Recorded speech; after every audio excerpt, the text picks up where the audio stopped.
Good afternoon, ladies and gentlemen. We will now begin the EPIK Young Leaders Conference 2013. The theme for this year's conference is When is Conflict Better Than Cooperation? My name is Nayoung Lee and I'll be emceeing the conference today.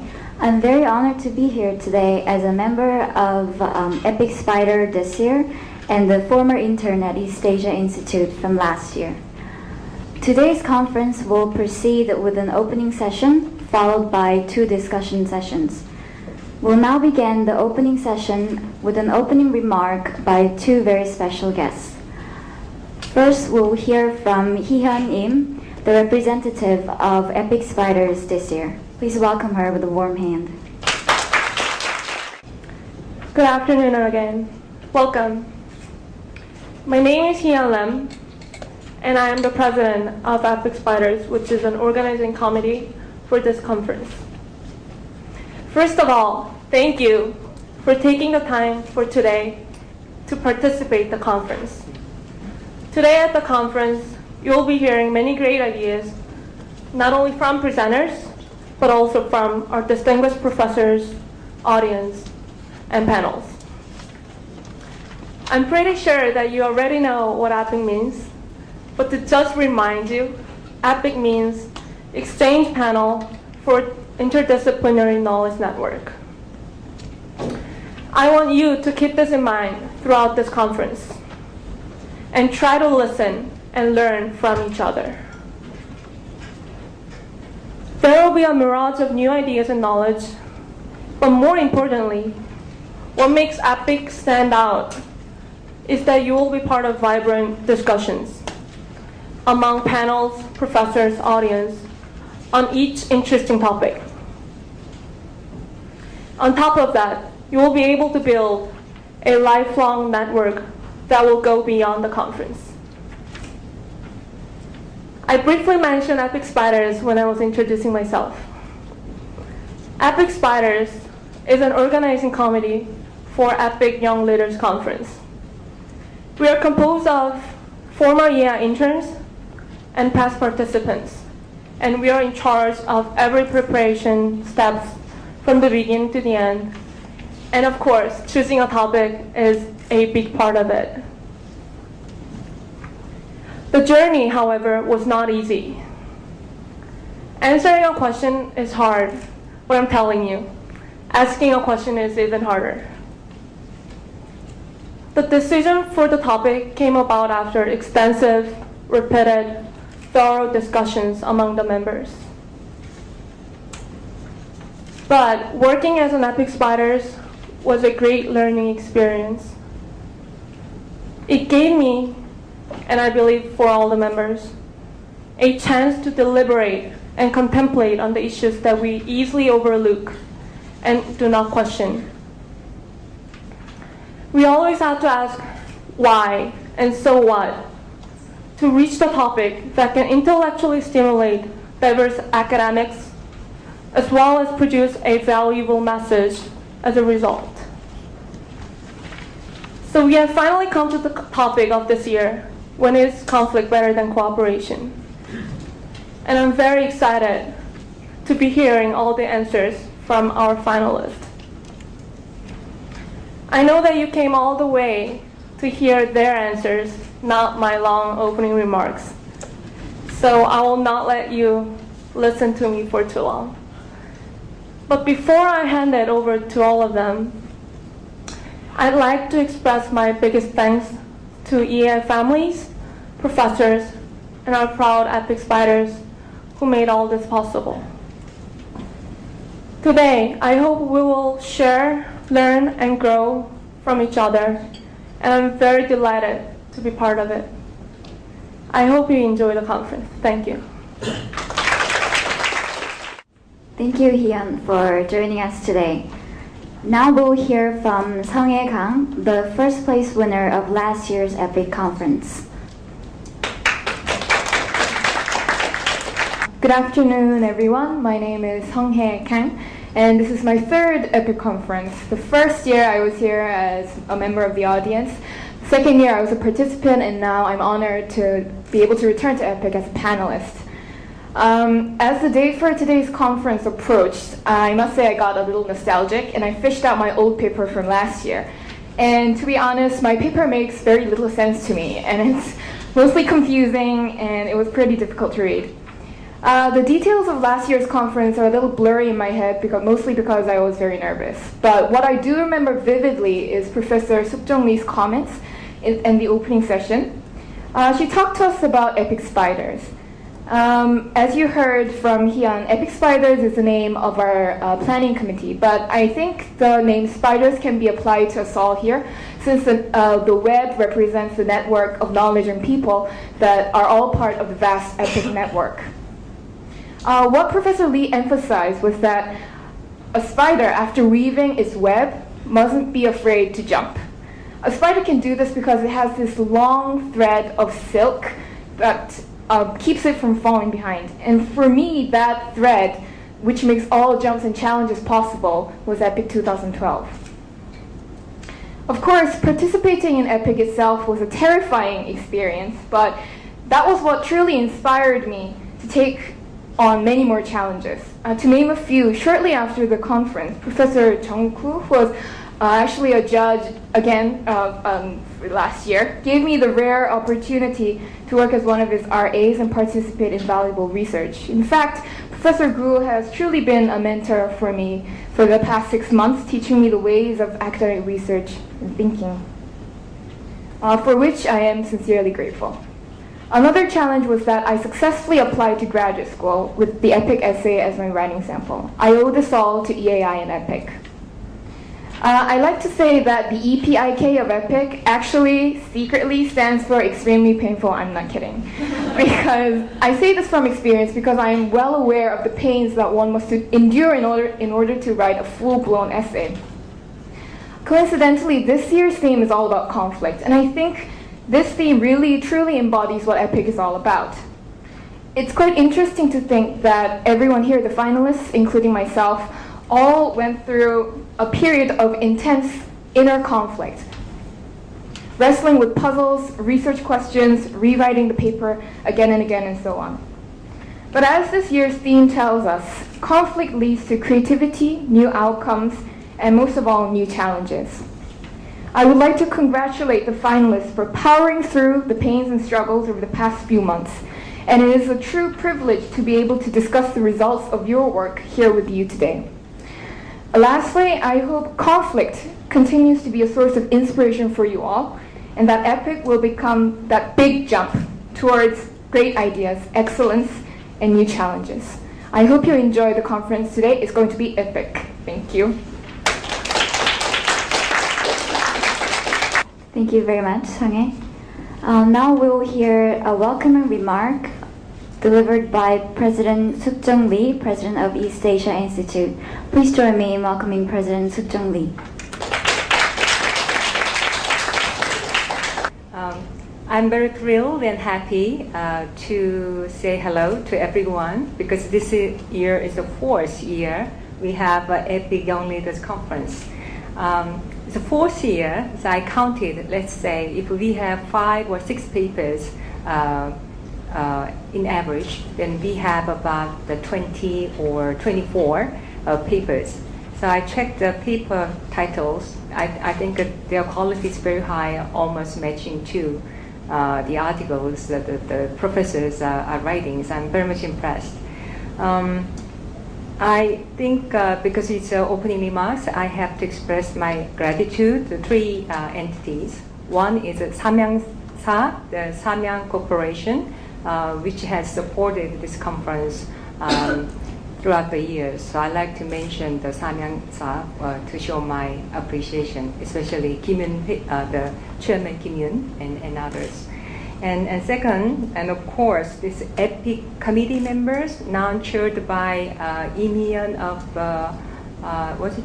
Duke University, and Kim Min-young of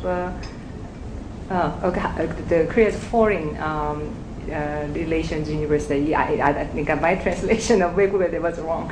Anyway, so these 2 leaders, Ms. In and Ms. Kim, I wish we have more male leadership too. And lastly, I'd like to thank you, Professor Jung Jae-gan and Koo Jung-woo, both of them, just continue to supervise the essay competition. So I'd like to thank these professors. As we all know, the EPIK is truly voluntary student organization, right? So essay competition is part of EPIK activity. So therefore, all the preparation and also the annual subject, the topics, is chosen by themselves. So after I see to this year's topic, wow, that's not easy. When is conflict better than cooperation? It's very difficult to generalize. And also you have to, I guess, provide many specific cases. But nevertheless, it's a very challenging topic, and I'm very glad to read the participants, the papers and essays. I think Song-hye just gave a very nice interpretation of the opening remarks I gave last year, because I usually just improvise my opening remarks, so I don't remember actually. But it's very good, so I feel like, oh my goodness, I'm getting more beautiful spiders. So EPIK spiders, usually you don't like spiders, right? It's very black and very scary, and they might bite you, and so it's not a good image. So I thought about maybe I have to invent alternative, more beautiful and attractive image. If not, it's an insect. If you have a better idea, let me know.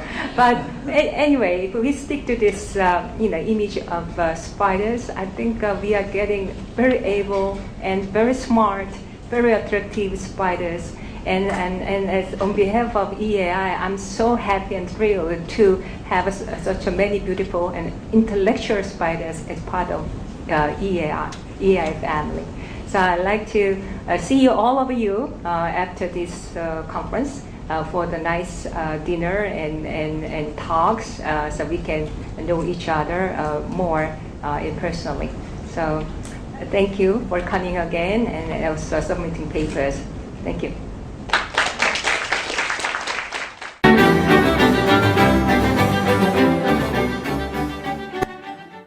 Now we'll begin the first session of today's conference. The first session will be led by Professor Jung-woo Koo from Seongkyungwan University. I'm going to hand over the floor to him. Please welcome him with a warm hand.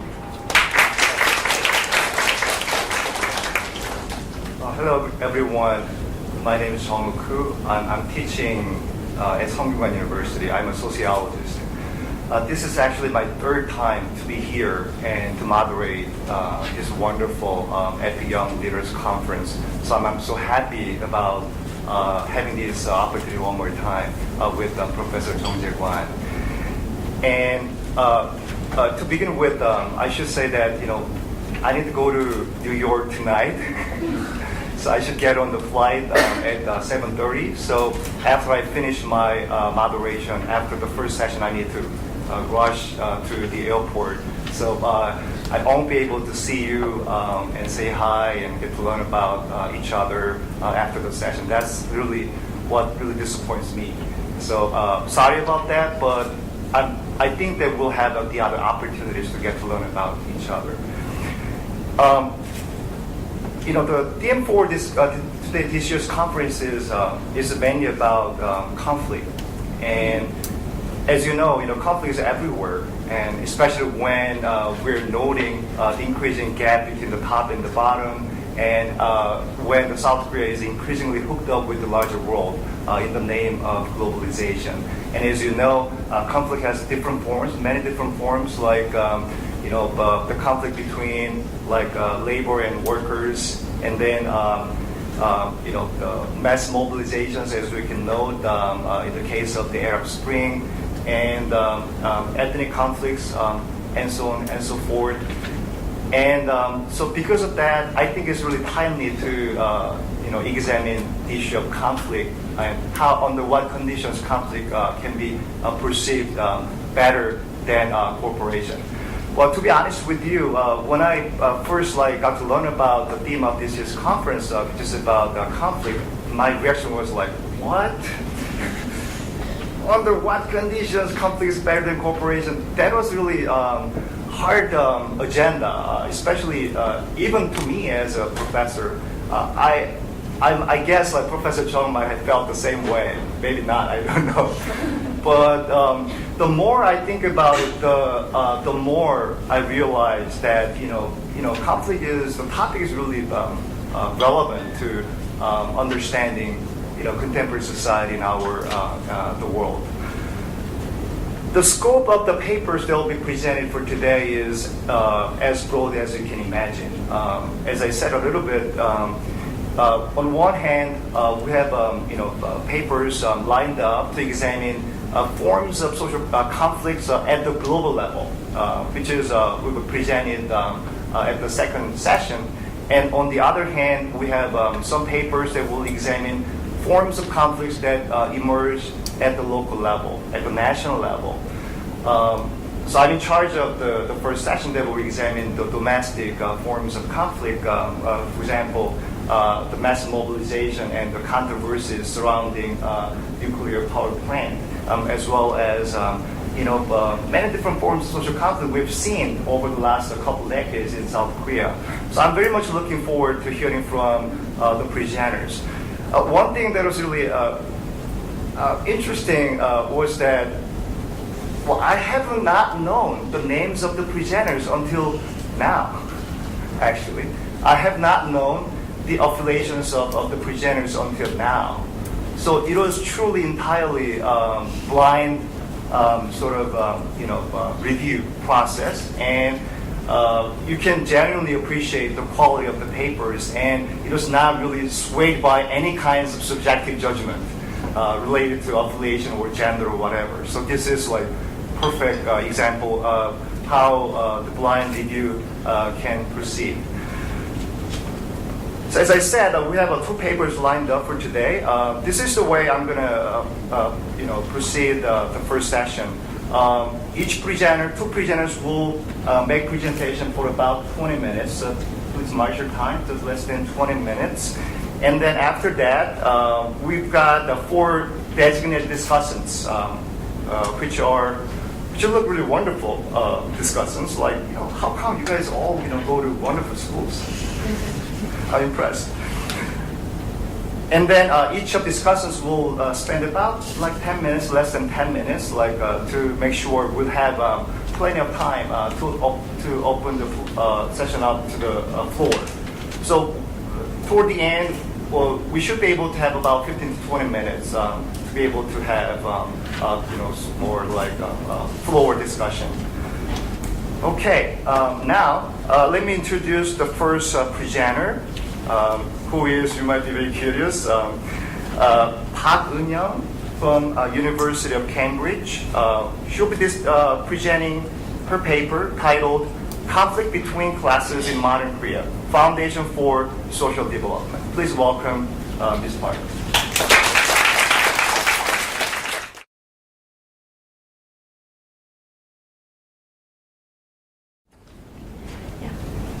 Hello, ladies and gentlemen. My name is Eun-young Park, and I'm going to present my paper on the topic of conflicts between classes in modern Korea, which can be source for social development. Let me first introduce the contents of my paper. First, I'm going to introduce the 3 types of conflicts in Korea, and then I'm going to go on to the contribution of such conflicts to Korean society. And I'm going to go on to discuss about the model for conflict contribution to Korean society, and then also argument against conflict. So let me first introduce the conflicts in Korea. So as we have discussed briefly in our opening sentence of this conference, while conflict is seen as something that challenges traditional norms and stability of a society, it is also a path towards positive change and development needed for well-being of a society. So this paper will attempt to study 3 kinds of conflicts that modern Korean society after 1945 went through, mainly focusing on how these conflicts brought the development and if a general pattern can be found in these conflicts.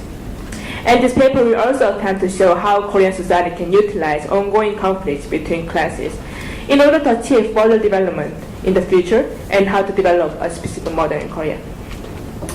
So let us first go on to economic conflicts in Korean society. So as you may know, Korea went through dramatic changes in its economy. So after the Korean War, Korea remained one of the poorest countries in the world. So in 1960s, its gross domestic product per capita was $79, lower than most of the Latin American and some sub-Saharan African countries. However, it went through a rapid growth from 1960s to 1980s. In 1990s, Korean economy met the Asian financial crisis, but it soon recovered from the crisis with the help of government-directed investment. So because of these dramatic ups and downs, the economic gap between the people started to grow. And because of the government policy tends to support the conglomerates through these changes while lacking order sustainability of economic balance between the people. So let me first introduce the two main types of economic conflicts that Korean society went through. First is a conflict between employees and employers in Korean society, and the second is between conglomerates and the laborers. So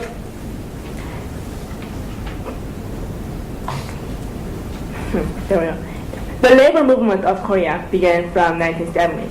So it was very active in Korean society, but as you can see, the Korean labor market has a very specific characteristic that brought conflicts in Korean society. First of all, it was state-controlled, and it was also the Korean government was preventing and breaking strikes. And also, it was spying on any hint of independent union, and it was especially hard upon the women.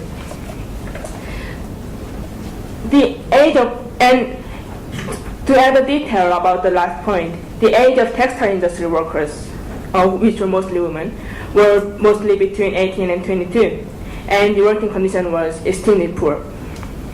So because of these facts, at the time, those who were critical of such working conditions were arrested, such as poet Kim Ji-ha, and because they were accused of promoting class division, thereby allowing poetry to be manipulating the North Korean propaganda. So considering the Korean War just halted a decade ago, the sensitivity of Korean government was understandable, but it was still being the causes of the conflict.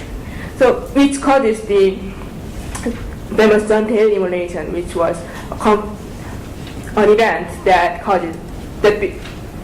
triggered the Korean labor movement in Korea in 1970s. And also in recently there is a Samsung conflict where Samsung was accused of exploiting younger workers by exposing them to the danger of cancer and the leak of hydrofluoric acid, to which Samsung has claimed that acid leak wasn't in gas form, therefore not really harmful to the workers. However, the case was serious enough to create the new term Samsung cancer, and also brought the labor movement of Korea once again in 2010. So such conflict between the companies and their employees are not known to the public at the first time because most of them are reserved by the union and not publicized. And most of Korean companies want to keep their good public image. So in addition, the workers must comply to the company in order to keep their jobs and because of the instability of most jobs.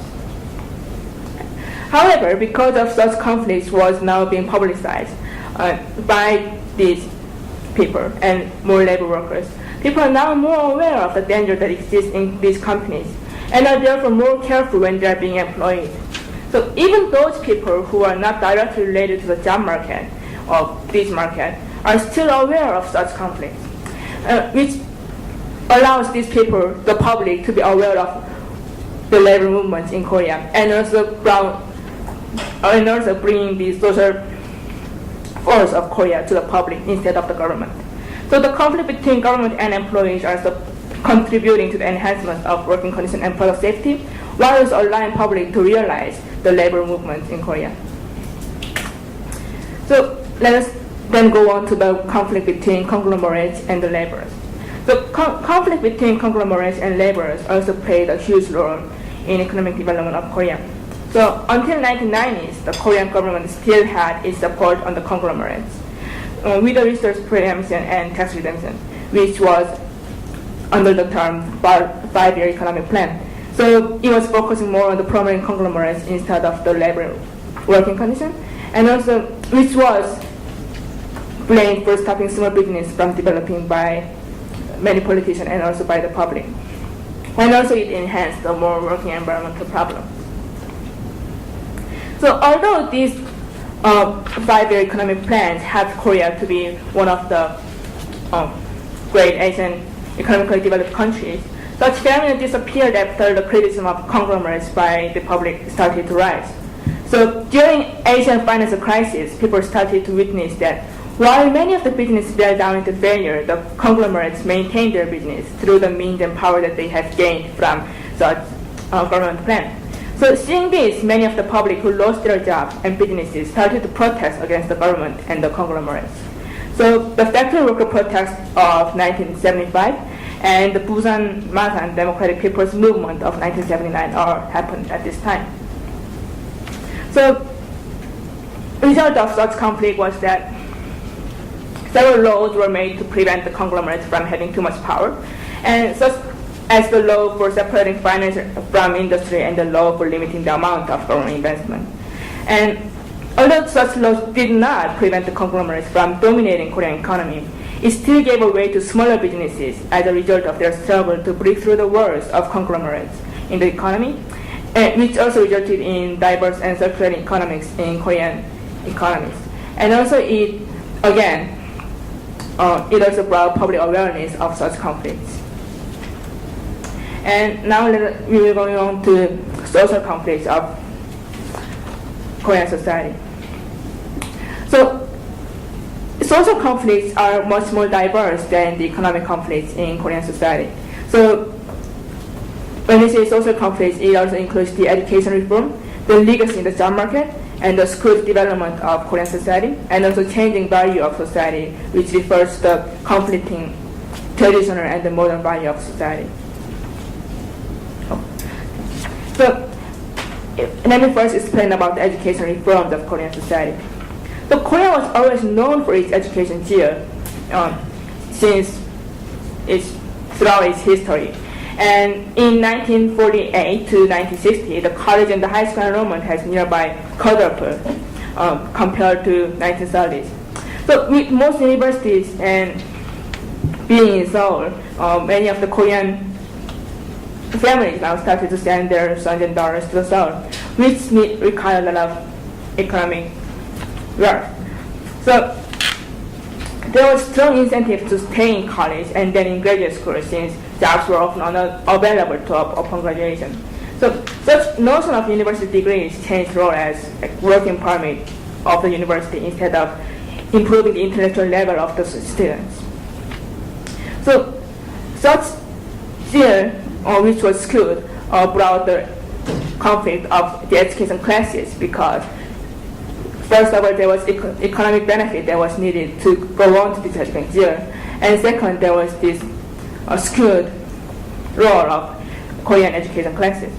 So the reform was implemented by Ministry of Education and also by the public awareness of such issue, which was supported by the media.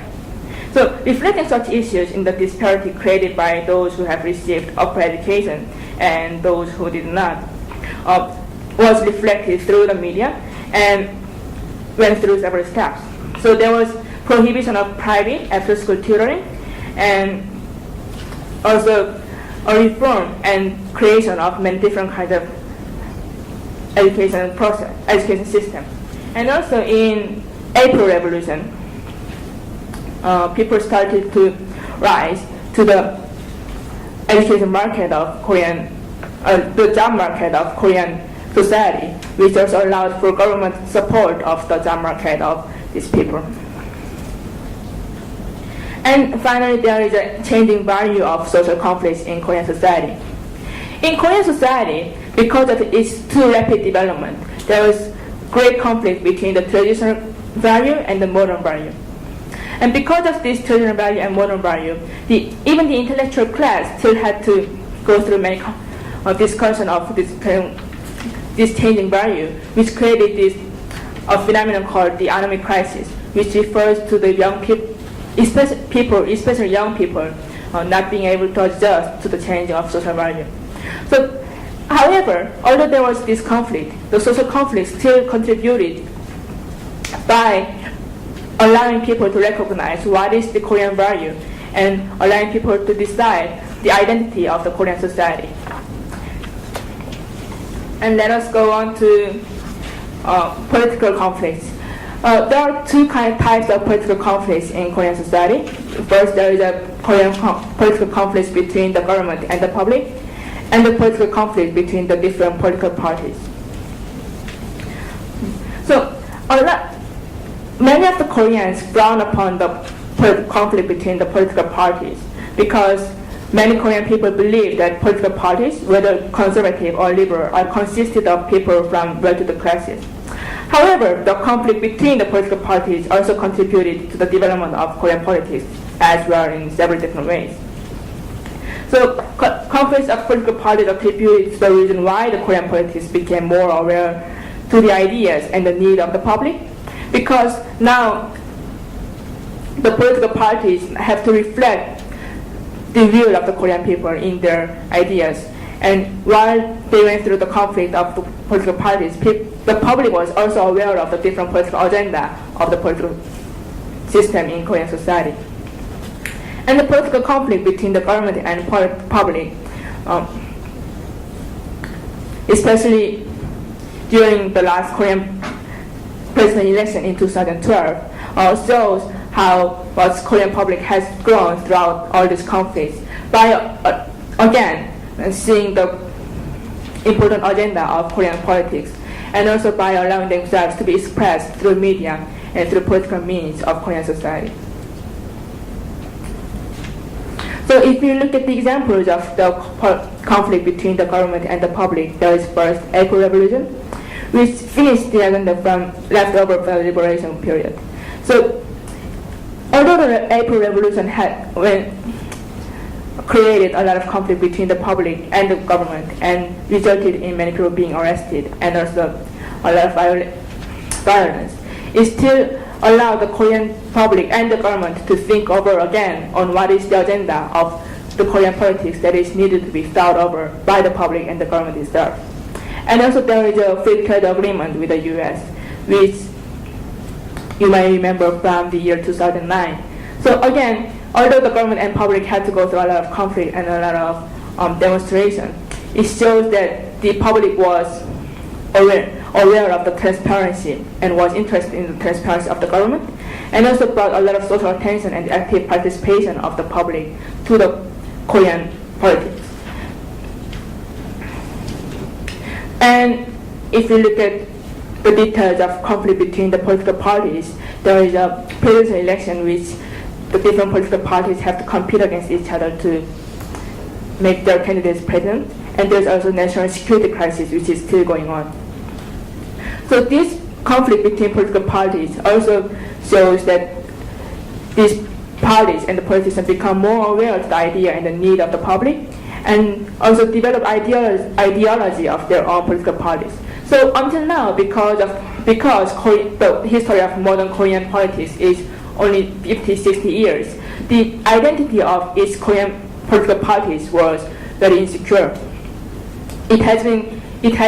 It went through constant changes in its identity, and also it was more focused on the legacy and the economic development of its party instead of the political identities and ideology. However, by going through these such conflicts, now these political parties can show more of their ideology and also analyze and express the identity of its party. So we are going to look at the more of details of contribution of economic, social, and political conflicts to the Korean society. So if you look at contribution of economic conflicts of Korean society, which is most frequently seen form of conflicts in Korean society, first of all, it brought the development of media and agenda setting in Korean society. Since the 1950s, one of the biggest reforms of Korea was focused on the economics. And since media has been reflecting the people's will to the economic development and the labor movement, it set an agenda of this economic market of Korean society and show the direction of Korean politics, Korean government, and the public of the future Korean economy. And second, the rise of labor and improvement of working conditions was also followed by the economic conflicts in Korean society, especially through the labor movement and the reflection of Korean media of such conflicts. And if you look at the contribution of social conflicts to the Korean society, again, the Korean society was able to reflect on the important values of Korean society. As I explained, Korean society, the history of Korean society, modern Korean society was quite short, but it had to go through all the changes of conflict between the traditional value and the modern value of the Korean society. However, because of such social conflicts, the Korean public and the Korean society was now being able to organize what is the value of the Korean society that people should pursue. And finally, there is a contribution of political conflicts. So first, there is a solid method. It brought the solid method to reflect their will to the politics.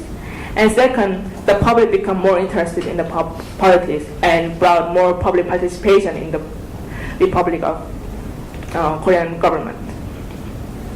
And now I want to introduce the model for conflict contribution to Korean society. So there are two reasons why we need model development. One is that we need to generalize the conflict model in order to apply it to the future conflict that will happen in Korea. And second is to use the model for future conflict resolution that will happen in Korea. So if you look at Goldfin and Robert conflict resolution model, there are 5 types of conflict resolution. So first is avoidance, second is yielding, third is competitive, fourth is cooperation, and fifth is conciliation. So this is a balance between the group think and the individual think. So Korean model for conflict resolution, if you look at the examples that was given by this paper, it is more focused on the collaboration between the cooperation and the conciliation. So the decision makers of conflict resolutions are both public and those who are involved. So by public I mean by the general public who are not involved in the conflict. So it shows that high interest of Korean public in the conflict that happens in Korean society, and it also shows the rapid development of media and social network that also contributed to the interest of Korean public in the conflict. So as a conclusion, so Korea went through diverse conflicts at different levels and of different issues. And many economic, social, and political conflicts of Korea allowed for many changes that allowed Korea to become more developed country through conflicts and the process of resolution. And in the future, we can use this model to predict and decide how Korea is going to go through conflict resolution. So this is the end of my presentation, and I'm going to end my presentation with a sentence presented by Tocqueville. Conflict in Korea has contributed greatly to the liberty of Korea and also development of Korean society. And as he said, liberty is generally established in the midst of storms. So, which refers to conflict. It is perfected by civil discord, and its benefits cannot be appreciated until it is already old.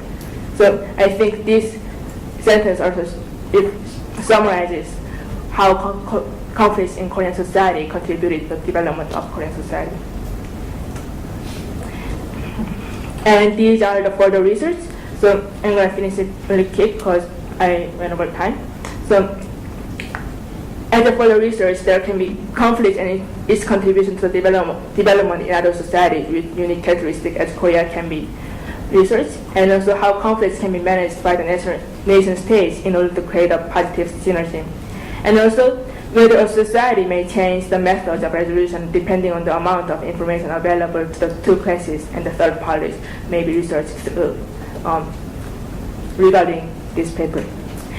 Thank you very much.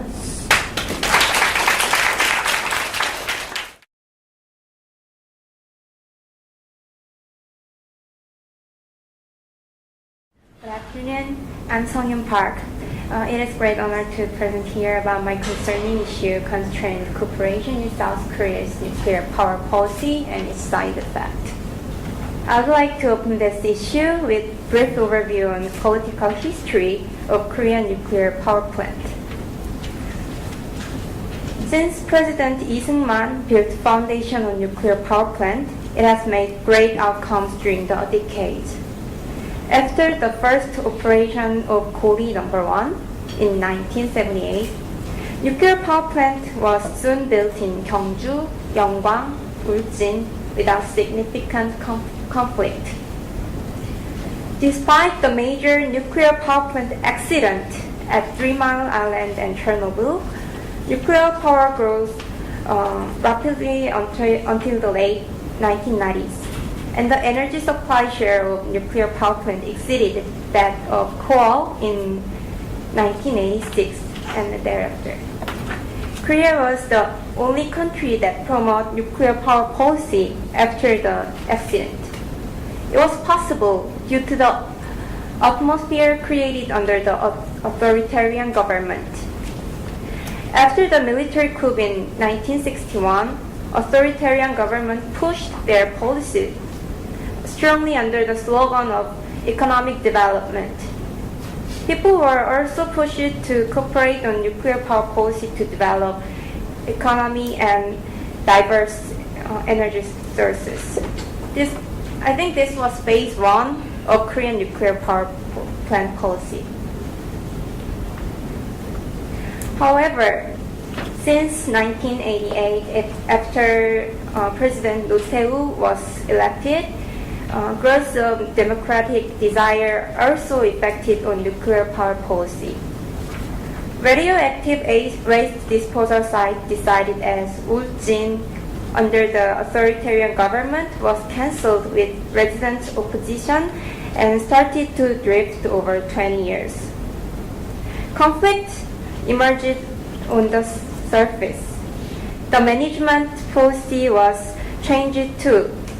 The word acceptability created and was brought into the core of the policy. Laws supporting surrounding areas of power plant established in 1989 to enhance acceptability.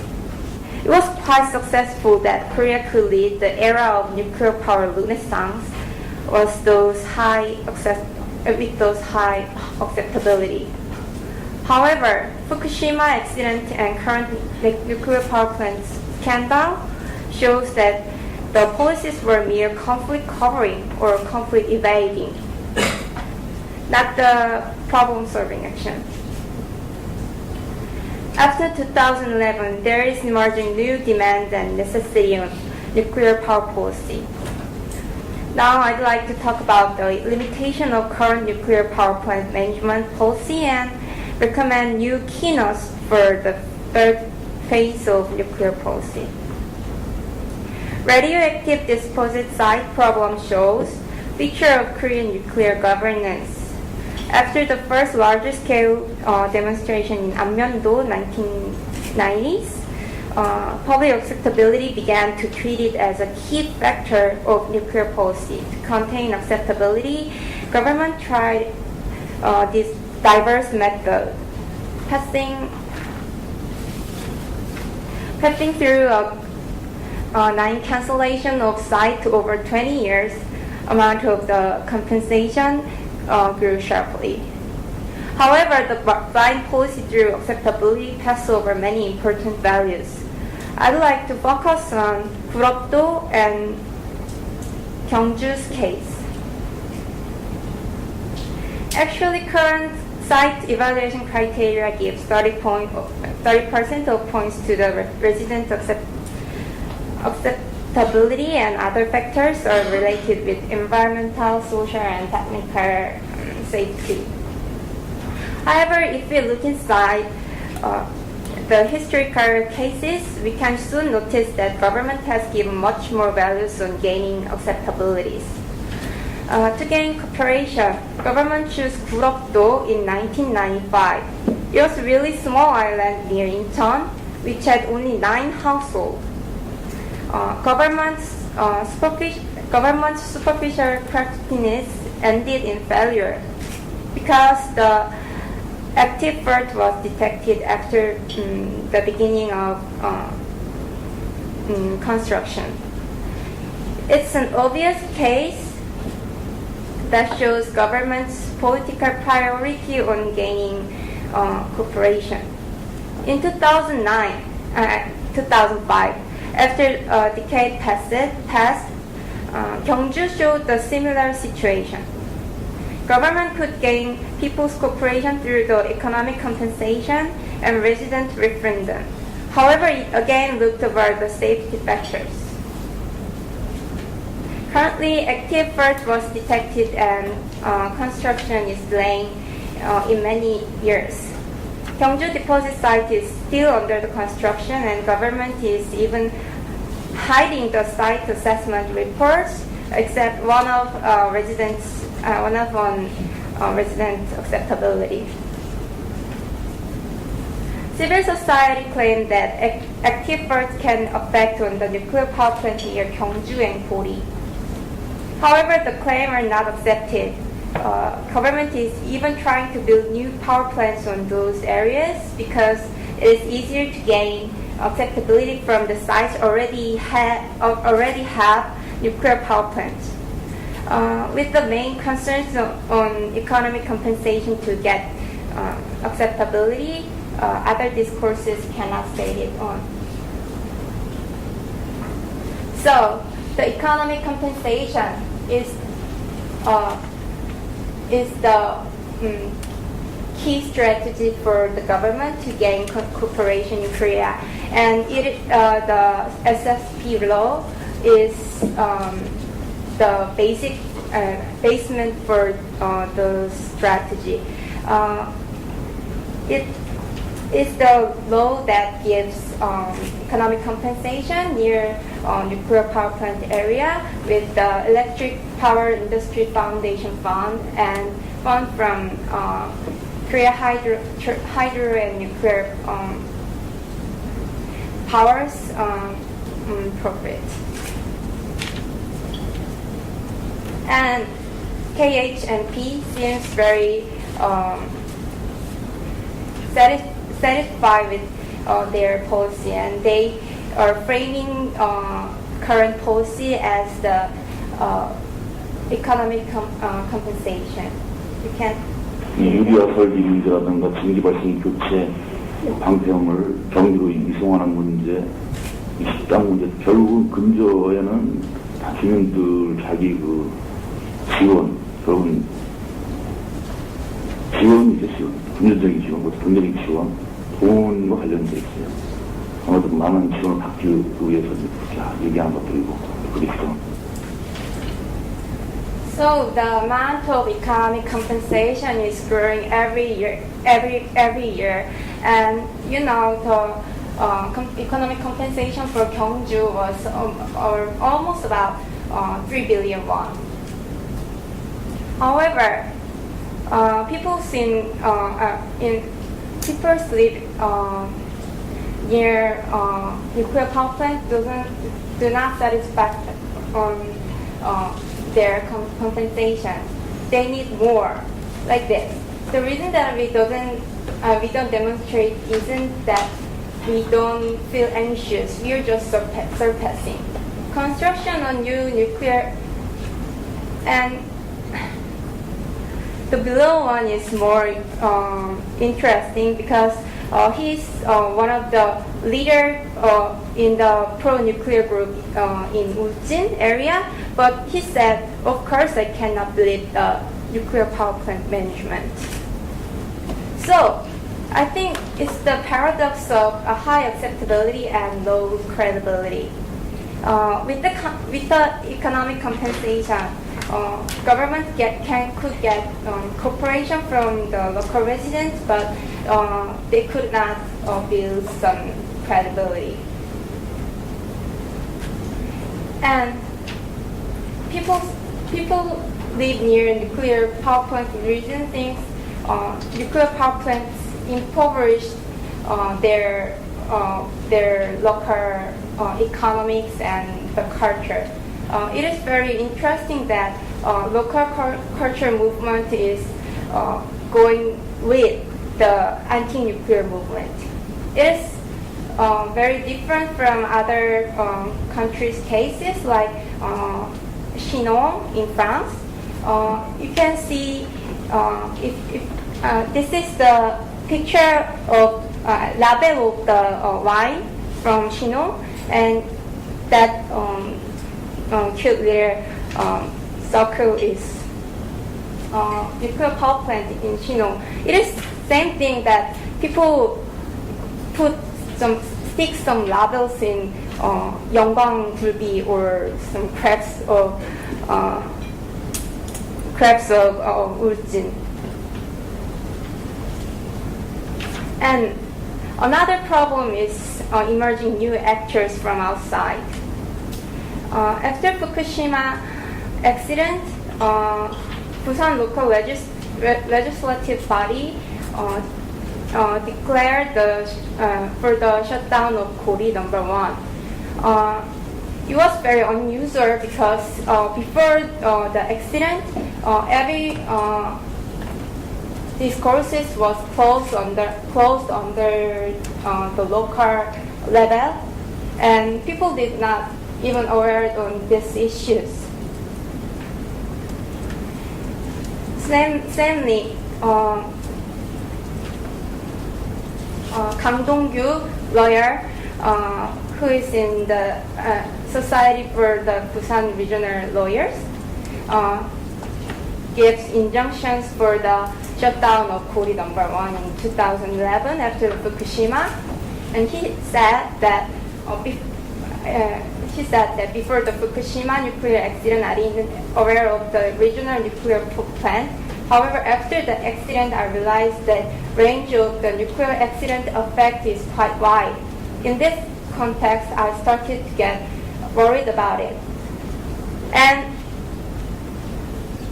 the problem is what he wants is not just economic compensation, and he cannot cooperate under current acceptability management system. He said that there are so many limitations to get information. After the suit, there were few information about the nuclear power policy power plant, and we could accept. Even though those acceptability information was limited in terms of the time and the place by KHMP. And moreover, SSP law is banning this issue to grow up. Hyung-Bok-kang is member of Kijang Legislative Party, and which is really dear to Kori nuclear power plant, and he said this problem is not to be opposed. They don't know the fact. In this statement, there is some actors from outside who want to join these issues newly.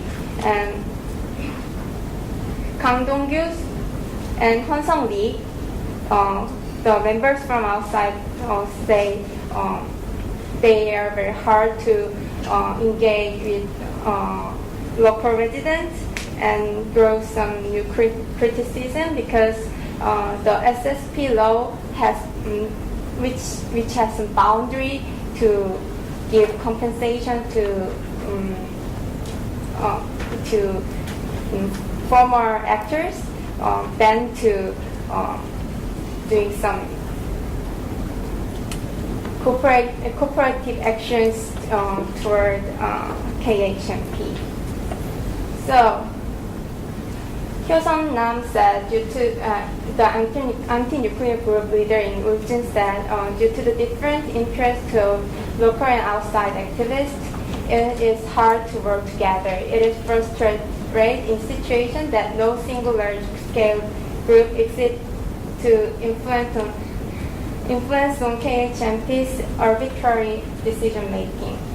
And Professor Kyu Yal-seo in Seoul National University, who teaches about nuclear technology, he said there are no criticism on nuclear power plant based on professionalism. The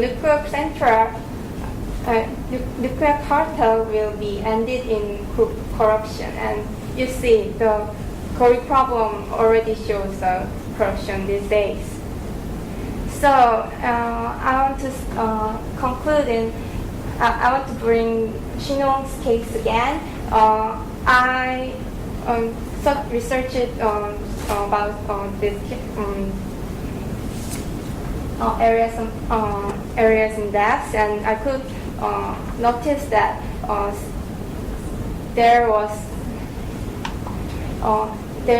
was some kind of credibility between local residents and some nuclear generator, but it could build on the conflict because the workers in the nuclear generator live in that area and can open the problem of the nuclear power generator. So with that conflict, with the process of the conflict resolved, it could make transparency. Transparency made conflict, but it could again resulted into transparency, and credibility was through that atmosphere. So French has reformation of nuclear management post in 2006, and it has same logic with the Shinong's case. It focuses on transparency, and it expects some building credibility, not just public acceptability in surface. So I'd like to introduce Alain Bugat, the director of CEA in France. Every related part of nuclear energy should be provide honest and clear information to the public. It takes a long time of effort to gain trust from the public, but if the cover-up occurs, it can disappear in the moment. Thank you.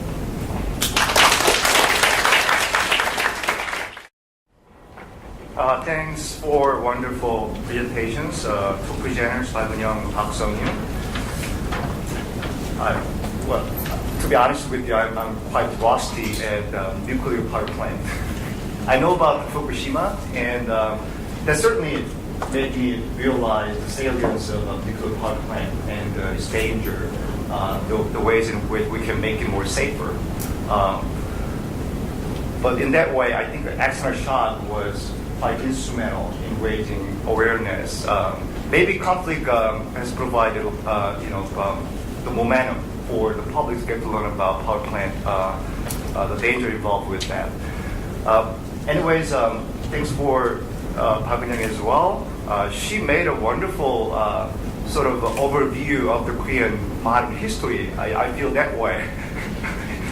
If there are a couple of the audience who wants to learn about the Korean studies in the modern Korean history, I think this is the right place to learn about the path that Korea has gone through.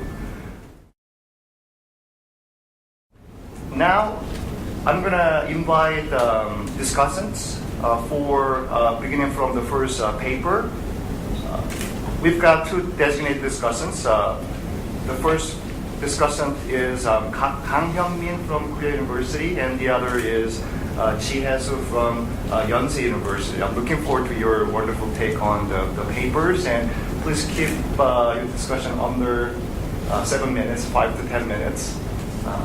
I want to give presenters to respond to your questions, so I think 5 to 7 minutes might be ideal for discussion. It's your turn. First of all, I would like to point out that the paper overall, I enjoyed very much reading it. I spent about 5 hours reading this about more than 3 times yesterday, trying to come up with any ideas of criticism or anything. But overall, the paper itself was very interesting, and I am excited to, and also honored to have this opportunity to share my opinion on this paper. Well, since I don't have much time, I'm just going to lay out some of the questions and some of the comments that I had while I was reading and listening to your presentation. I have about 6 points.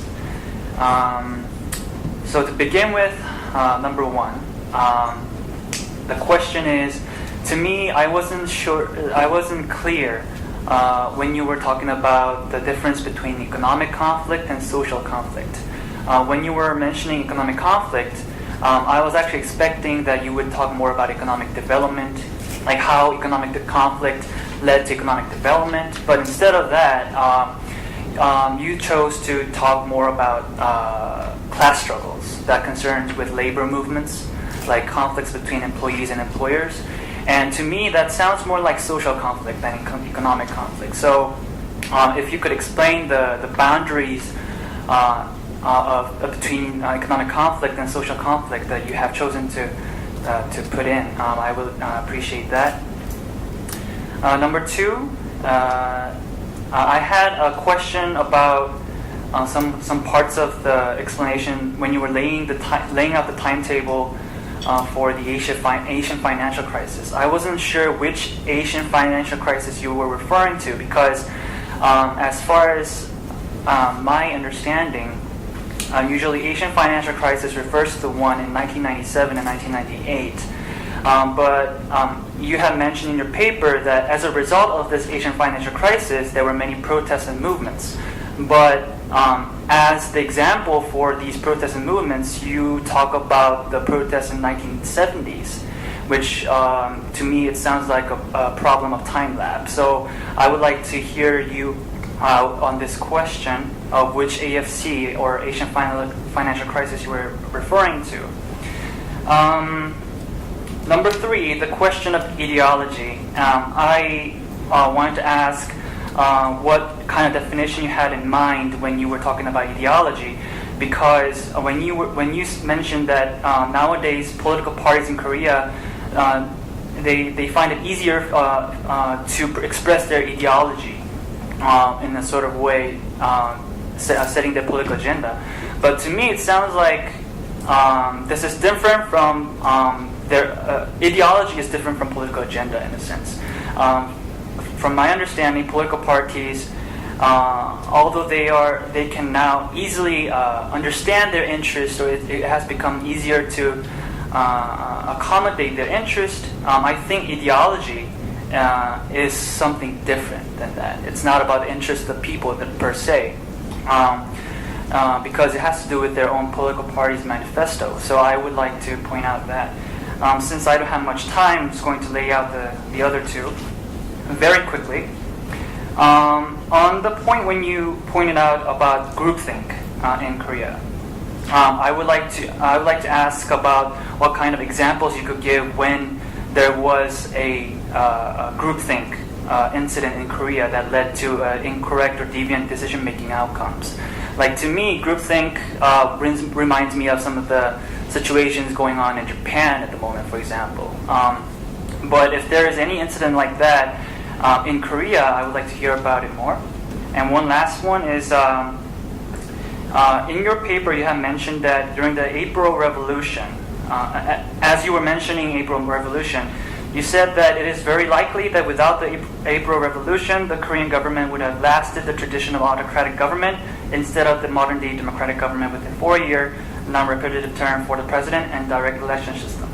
But after this incident, April Revolution, we still have to remember that there was a dictatorship regime under Park Chung-hee, and with this dictatorship in existence, we still were able to go through democratization. So I wanted to ask you, what kind of variables were you thinking of when you were making this argument that without the April Revolution, there couldn't have been any democratization movement going on? That will be my take on your paper. Thank you very much. Thank you. I find your paper was very interesting. I think you tried a lot to categorize the current issues in Korean society and also suggest historical issues for each category. and also generalize their parents, how they contribute social development in Korea. However, I think it could have been a better paper if you have presented concrete grounds for each contribution, and also detail the cause and effect relationship clearly. For each example, you detail the event very clearly, but I think you miss their contributions to social development. You described it too short, relatively, and only based on common sense, not without any explanation, or rather than based on clearly proved cause and effect relationship. So I'd like to say I believe your paper could be improved if you could add some proved grounds and logical cause and effect relationship. So for example, at the end of your paper, you wrote that conflicts in Korea contributed to the development of media and growing public interest in Korean society, but you didn't really suggest any grounds for this. And also you said Korean public has become more interested in politics of Korea because of the political conflict. But actually, last year's electoral participation rate in National Assembly election was only 54.2%. I think it's hard to say that it is shown by the high participation rate in votes. So I'm wondering that why did you say, how do you think of this? And then also, it was very impressive that you suggested models for conflict resolution for the future, but I think what you said for modern Korean society's resolution and traditional value was kind of contradictory with what you wrote previously. You said traditional value is better for yielding a competitive resolution. However, you wrote before when you described for social conflict, you said while Korean traditional society extremely value cooperation over conflict because of its homogeneity and its value of peace. So I am wondering, you have logical coherence here. Also, my last question was the party thing. You said each party can develop their own ideology and identity because of their conflict with each other. However, I think each party actually, they seem to give up their identity to grow and embrace more a larger range of voters. And for example, last presidential election, we can see a lot of convergence in both parties' electoral policies, and also likely in political conflicts. Also, I don't think it's only limited in Korean situation. I think it's common sense and it's commonly observed characteristic in multi-party system. So I feel like you can more detail on this or only Korean society. Thank you. Seems like we want to give the audience more time to reflect on the papers. The presenters, discussants have raised a lot of questions and inquiries, and some encouragements and some concerns. You don't have to respond to all the comments made cover to cover, but can you respond to some of the questions you think relevant to your studies, more crucial? Hi, thank you for your comments. I'm going to comment on Mr. Han-min Kang's comments first, and then go on to Ms. Hee-Soo-ji's comments. First of all, Mr. Kang asked about the difference between economic and social conflict. I'd like to remind that my paper was about conflicts between classes in modern Korea. And so, although the conflicts themselves may be included both economic and social aspects, which is expected because every conflict that happens in a society should have some social perspective in its conflicts. However, because the economic conflicts mentioned in my paper was more distinguished between the different economic classes, and the social conflicts mentioned in my paper was distinguished more between the social classes, which we more refer to not the economic status of people, but more intellectual or social perspective of people. So that was how I distinguished such conflicts. Second, Mr. Kang has mentioned about AFC, which is usually referred to the 1997 and 1998, and which was also the financial crisis that I have been referring to. Here, I believe that my wording of such paper was created the misunderstanding. I was trying to say that financial crisis, such as AFC, led on to the protests and conflicts of people, which included the protest of 1970, which was the biggest example given in my paper. And third, about the ideology, I'm going to include the comments for Ms. G as well, because this is inclusive. But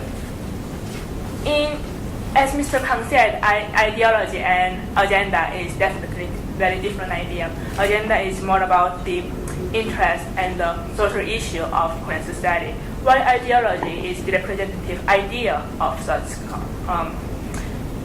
political parties and also of it themselves. So, in my paper, I believe that political conflict has brought the development of both a social agenda and the ideology of its public or the political parties. But first of all, there is the agenda development, because obviously the public are now interested in such agenda and the political parties are now discussing such agenda.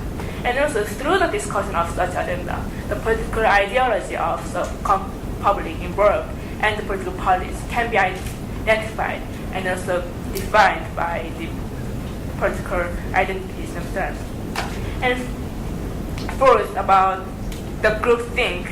But groupthink does not only lead to incorrect or divine outcome, but it can also lead to the correct outcome. Well, there's actually not really correct or incorrect outcome in the sociology, I will correct that.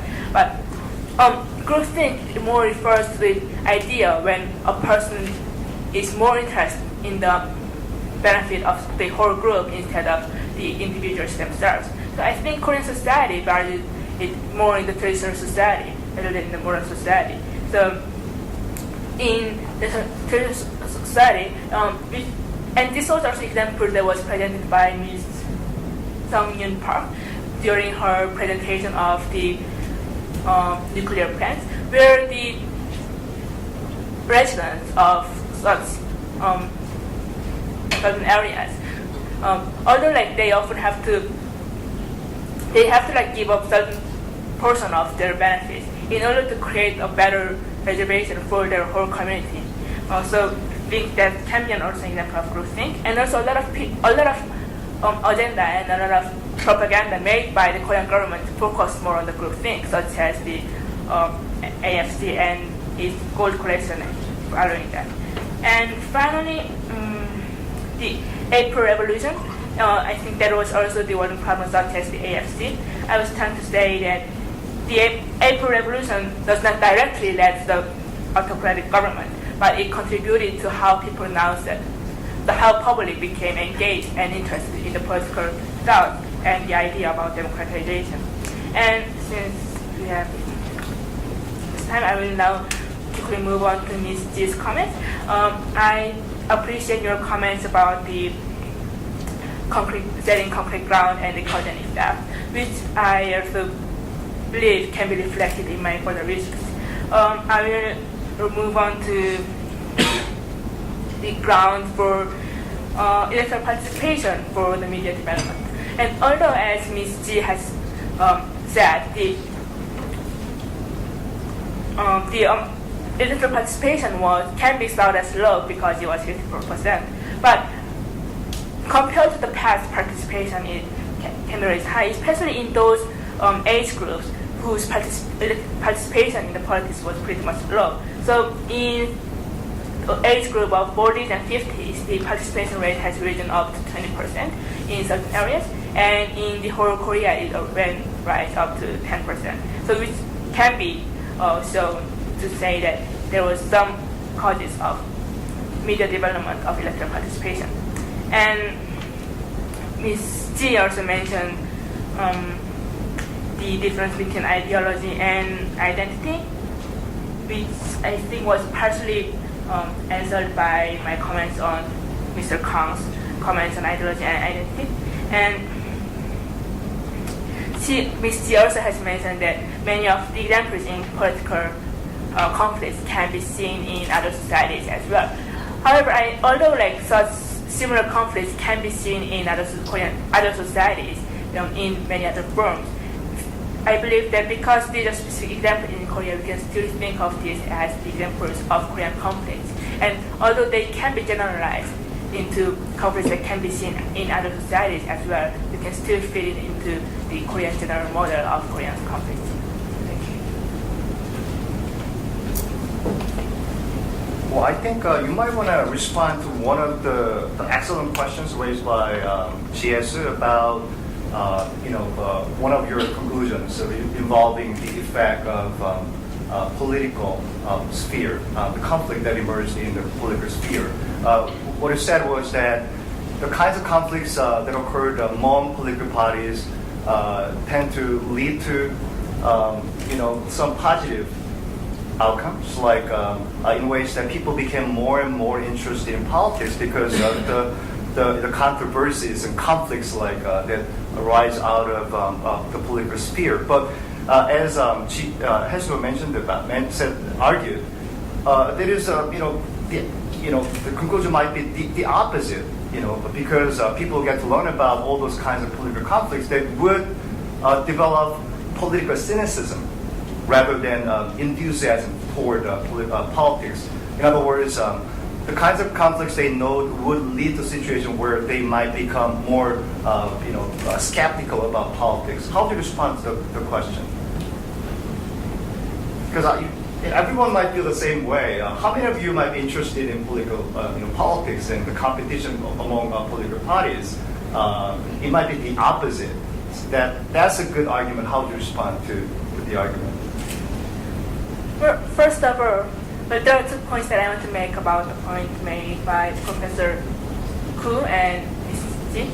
First of all, I think if such cynicism was brought upon by the public as a result of the deep thoughts and the consideration of the politics themselves, I think it is also, in a general way, a form of participation and a show of expression of public will to the politics of Korean society.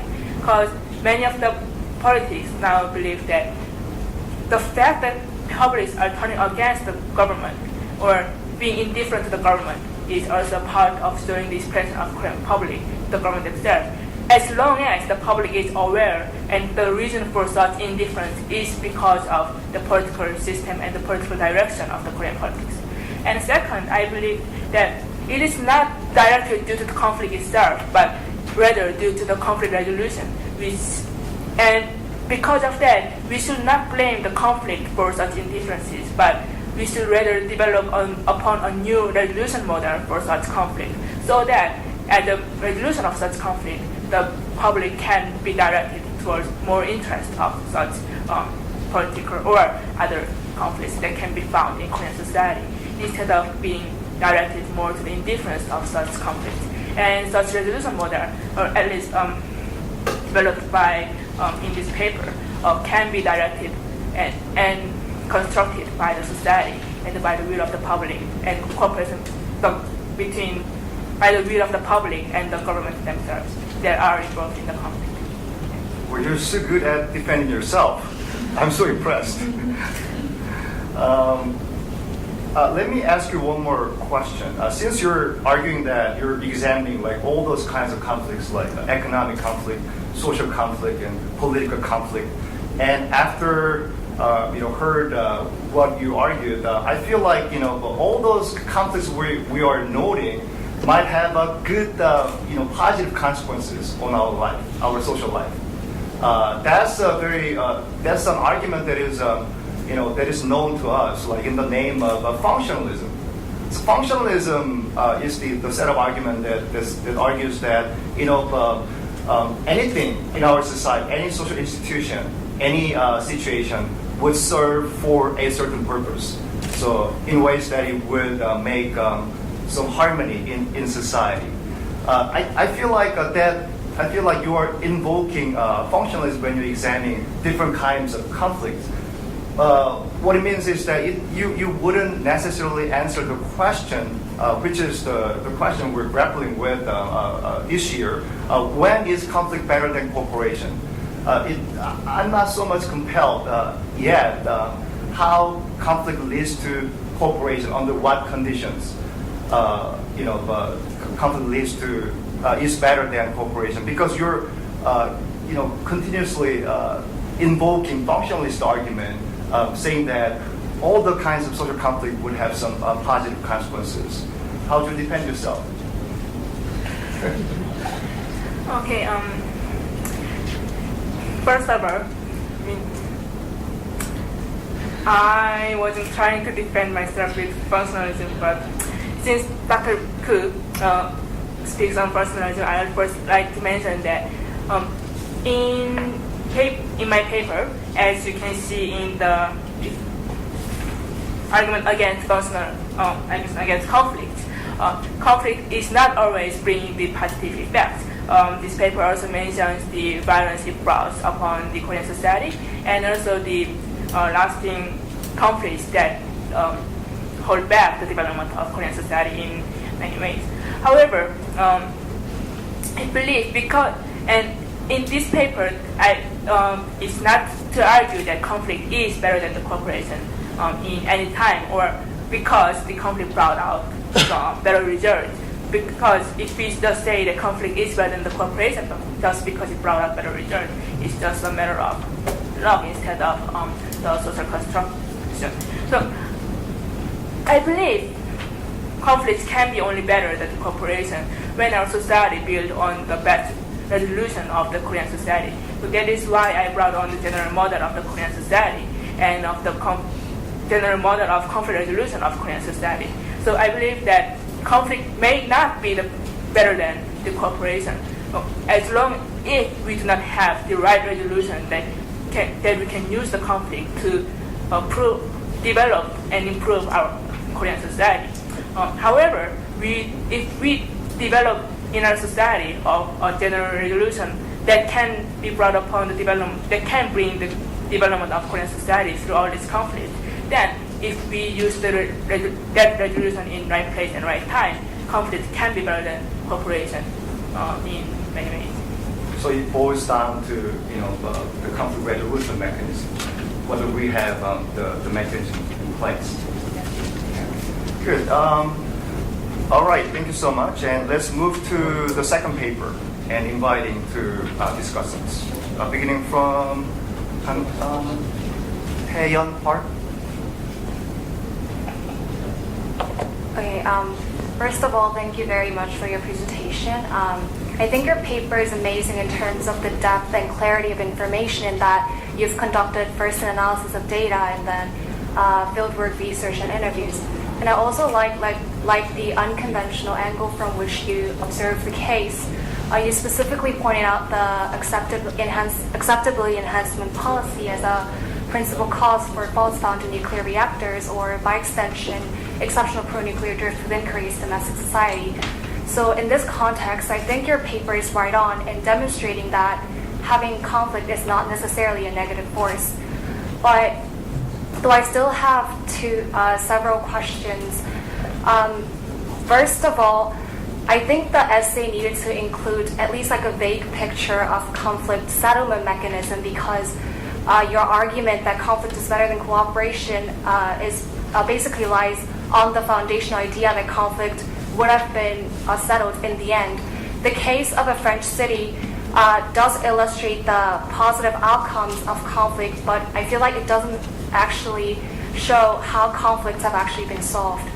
And especially the case of Korea's nuclear power policy, a conflict solution does not appear that easy in that how should the government settle the conflict with the public to draw their support for the MPP construction that is risky in so many aspects like environment, economy, health, and local culture. So in this sense, I think the case of French city Chinon has some limitation in demonstrating how conflict would have been actually settled. And also, I'm a bit curious or skeptical about, so then how would you show that having conflict would have remedied all the problems you've mentioned in your paper, the presentation, caused by not having conflicts? I noticed that you brought out the case of French city Chinon in order to show the positive outcomes of conflicts. Yes, demonstrations of pressure from local residents did lead to more transparent and non-authoritarian MPP management system. So yes, you definitely did provided argument that conflict in Korean case as well could have draw a better MPP management system. But then what about other problems or side effects that you have mentioned in your paper, such as impoverishment of local economies, independent capacity for development, or choice of inappropriate geographic locations for MPP construction sites? So like in other words, how would demonstrations or pressure from local residents have prevented damage on local economy that is dependent upon its own culture? Isn't this damage something that tends to follow the MPP construction anyway, since its surrounding areas are often bound to the green belt?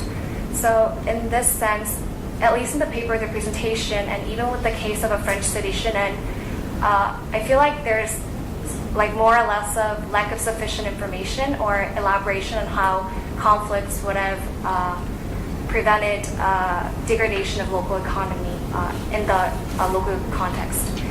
And my last question is that, so you said that Korean residents' acceptance of MPP construction as a silent cooperation. So could you please elaborate on how this silent cooperation you mentioned in your paper actually fulfills the criteria for cooperation? Because my personal understanding of cooperation is like more or less of active resistance, or actually performing like direct actions together for a common purpose. So Korean residents' passive acceptance of MPP construction could like lie on a very fine line between cooperation and a mere compromise, or to the extent of suppression, as you've mentioned in your paper. So I'll be really glad if I can hear some elaboration or clarification on these points. Thank you.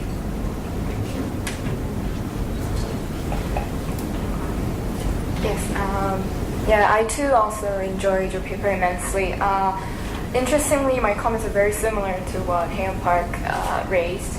And I would also like to say that I was very impressed by the fieldwork that you conducted by yourself. And I would never have imagined that this paper was written by a physics major. So I think this is what makes EPIK really interesting, the interdisciplinary approach to all these problems.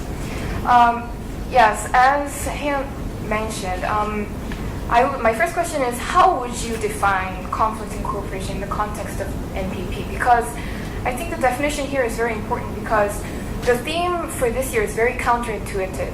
We need to really establish what conflict is and cooperation is in order to understand and define that one is preferable over the other. And I think what you did was you added adjectives a little too early. Maybe if you had just defined cooperation and conflict first, but then you dove straight into constrained cooperation and evaded conflict. So the reader is kind of confused. I mean, if conflict was to be let alone, if it wasn't to be evaded, what would that look like? It was hard to paint a picture of what the state of conflict for better outcomes, what would that look like in the context of MPP. And in the process of defining cooperation and conflict, I think maybe what you could do was, like Ms. Jung Park did, maybe define the conflict between whom? Maybe the conflict between the government and the general public, or the government and the local residents, because in your paper you present the survey results for both of those groups. And I think, it's always important to persuade the reader that conflict is better than cooperation. On that note, yeah, exactly as she mentioned, the Shinon case, you presented it as a solution, and I think the label was very interesting, but I think you maybe tried to tell a big story with just one label. If you had dove into the details and about the measures that the government had taken, how, if conflict did occur, how did it prevail over cooperation, and what were the steps that the government took in order to enhance transparency or resolve conflict? I think the details were kind of missing in that point, especially because you mentioned this case again in the conclusion, and I was expecting something more meat to it, something that I could understand. My third comment is, I'm very curious to know what was the puzzle and the motivation that for this paper, because common sense dictates that perhaps it's somewhat obvious that the government wants to build a power plant, and then the residents, they don't want it in their backyard. And then, yes, economic compensation is offered as an incentive, and that sometimes shushes the conflict and the opposition from the public. So for me, the research question that you raised, I think it should have been a bit more clear as to what would this paper contribute to the studies that are already in place in order concerning the government policies and the reaction from the public. Yeah, for example, in your introduction, you say, unlike other developed countries, pro-nuclear policy isn't usually in Korea. I mean, that for me was very interesting, but there's no other mention of that in the rest of your paper. If you could maybe conduct a comparative analysis of what was very specifically different in Korea and how that influenced, which policy influenced the public opinion and so on. And my last comment is, I would have liked to see much more footnotes in your paper, because I had a hard time pinpointing the source of some opinions, and especially the terms such as credibility, acceptability, level of trust, cooperation. These are terms that are mostly mostly government jargon. I think that was a bit overwhelming. Like if credibility is enhanced, if there is a high level of credibility, what would that look like? And what is acceptability different from cooperation? I mean, these terms were very confusing for me personally throughout the paper. So yeah, I think it's always, on a general note, I think it's always good to put as many footnotes as possible and to identify the source and to make your paper more reader friendly. Thank you, Anthony. And if you'd like, you could respond to the questions. Thank you for your comment, Ms. Park and Clark. And I'd like to say that the definition of cooperation and conflict in my paper first. Actually, there are two kinds of conflict, as Ms. Kang pointed. There are conflicts between general public versus government, and local residents versus government. And in the case that government wants to build more nuclear power plants or some kind of facilities for nuclear power plant, the local residents conflict arises key issues, and for the cases like right after Fukushima, government conducts survey on general public's conception and sentiments on the nuclear power plant to determine to promote a nuclear power policy or not. And so however, in Korea, there was largely neglected or unawareness on nuclear power plant in general term. People were not very interested in that term. That shows that, as I mentioned in the paper, before the Fukushima accident, 조선일보 published only one article on domestic nuclear issues for 1 month, it is in now we can easily see the articles on nuclear problems nowadays.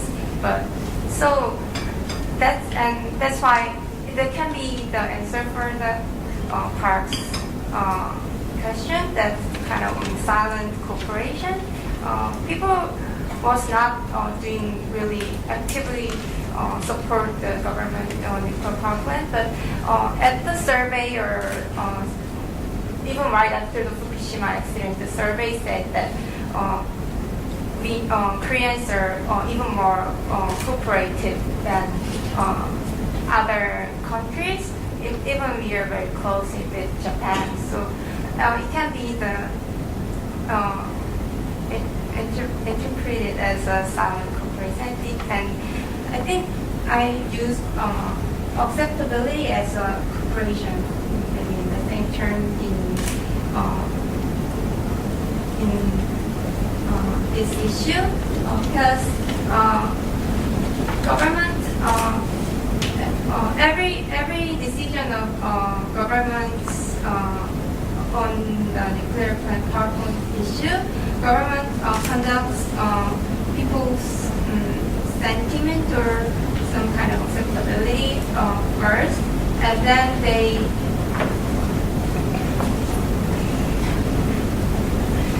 they reflect it into their policy. So people's acceptability in their people's answer to yes, I accept that the nuclear that policy means the cooperation in this term. So I use that. And finally, the conclusion was actually I also know the problems in my conclusion because I like to do more research on the French case, but I want to say it is not written in very detailed in my paper, but I want to bring more French case because in French under the 2006 Reformation, they published just some kind of article books to the public, and everyone can get that if they want. And local registrants should have that and should read that one. And the book doesn't have only the nuclear promoters' opinion. They also bring some kind of conflict issues on that books, and I read them. I thought that it was kind of building transparency through opening conflict issues to the public, and again in Korea, there are no other some kind of public sentiment management policy in Korea except SSP law I mentioned, and that covers only the residents. So that's why I wrote the Shinon's case. Shinon's case is some kind of founded in that local, Shinon local, but in French, the French government broadened it to some kind of local keynote and some kind of political keynotes and make some. I want to stress that kind of point. That's it. You made an interesting point regarding public attitudes toward NPTs. If you compare the Korean experiences to other countries, including Japan, even after the instance of Fukushima, Korean public tends to believe that NPTs are relatively, safer than in other countries, and we need to have NPTs in order to, further economic growth and so on and so forth.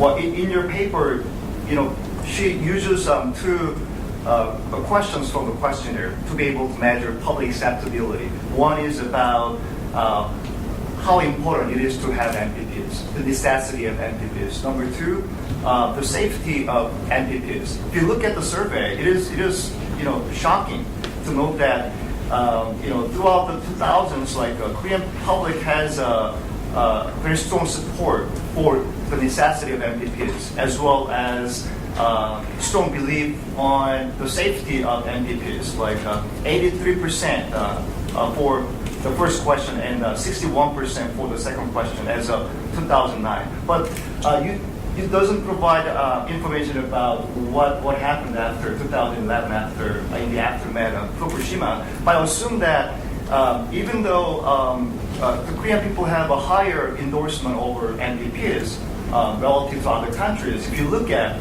examine before and after Fukushima incident, you would know some differences. Can you tell us a little bit more about what kinds of differences you might have noted? Okay. I put the survey research through 2009 because Conepa conducted this survey and they tried not to open the result to the public after Fukushima accident, so I could not gain some kind of information about from the Conepa. However, I got some kind of very shocking result from Gallup International right after the Fukushima, and only 2% point of people were decreased. That's that. Before who said before? I think I changed my mind due to the nuclear power plant after this accident. The first question or second question? Necessity of MPPs or safety of MPPs? The reduction of 2% for what question? First or second? It was not necessity, not safety, but so general trust toward MPPs only with 2% of reduction of the public support after Fukushima incident. Only 2% reduction. Yeah. That's surprising. Yeah, but so that's why we could we could promote nuclear power plant policy even after the Fukushima accident. Unlike other countries like Germany or and however at that survey, because of some kind of large scale unawareness on nuclear power policy, so it could be happen, but I think we cannot see it in the newspaper, but the changes are emerging now.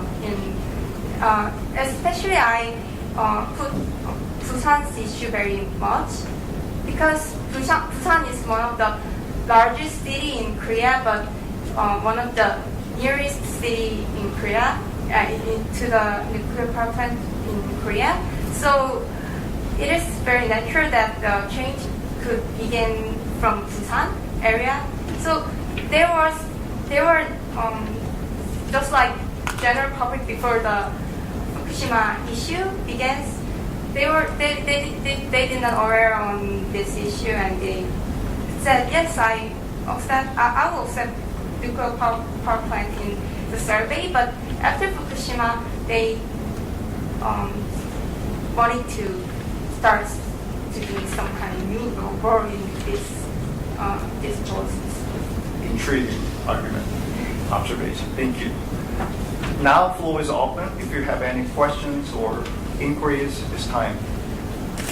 Chinese student from Seoul National University, majoring in Korean Studies, and thank you for your presentation and your comments first. Here I've got a question for the first presenter. About Korean studies? No, I'm going to just say my question. I'm making a joke. Just go ahead. Actually, I'm really curious about the first presenter's major. I hope it's not only limited to Korean Studies, right? Because my question is about your fourth part in your paper. You mentioned that the importance of the model development. And you said the Korean model can also be employed to other Asian countries who are going through the same economic, educational, and political problems in their societies. As I'm from China, actually, I'm from Shanghai. Shanghai is a city now is developing very fast, although we're still a developing country. So here I'm really wondering, what do you think the experiences and lessons which China can learn from your Korean model? And also, if you are not that familiar with the Chinese model, the China society, maybe you can give us another example that how the Korean model can be employed to other Asian countries. Thank you very much.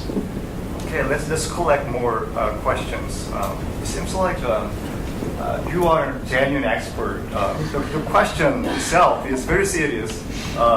Treating you as a real expert on this issue. So you have a responsibility to answer the question. Other questions? Hello, I'm Kumar from India, and my question related to the nuclear power plant, NPP. Just I want to say, in 2012, it was a Seoul nuclear summit, and two agenda was really hot there. The first is North Korea nuclear program, and second is how to use the non-reliable energy to prevent all the nuclear plant. So in Korea, the nuclear plant is really very developed, and Korea not only is developed but also helping to other country. Let us suppose in India, the Korean government and Indian government have an alliance with the nuclear energy in 2012.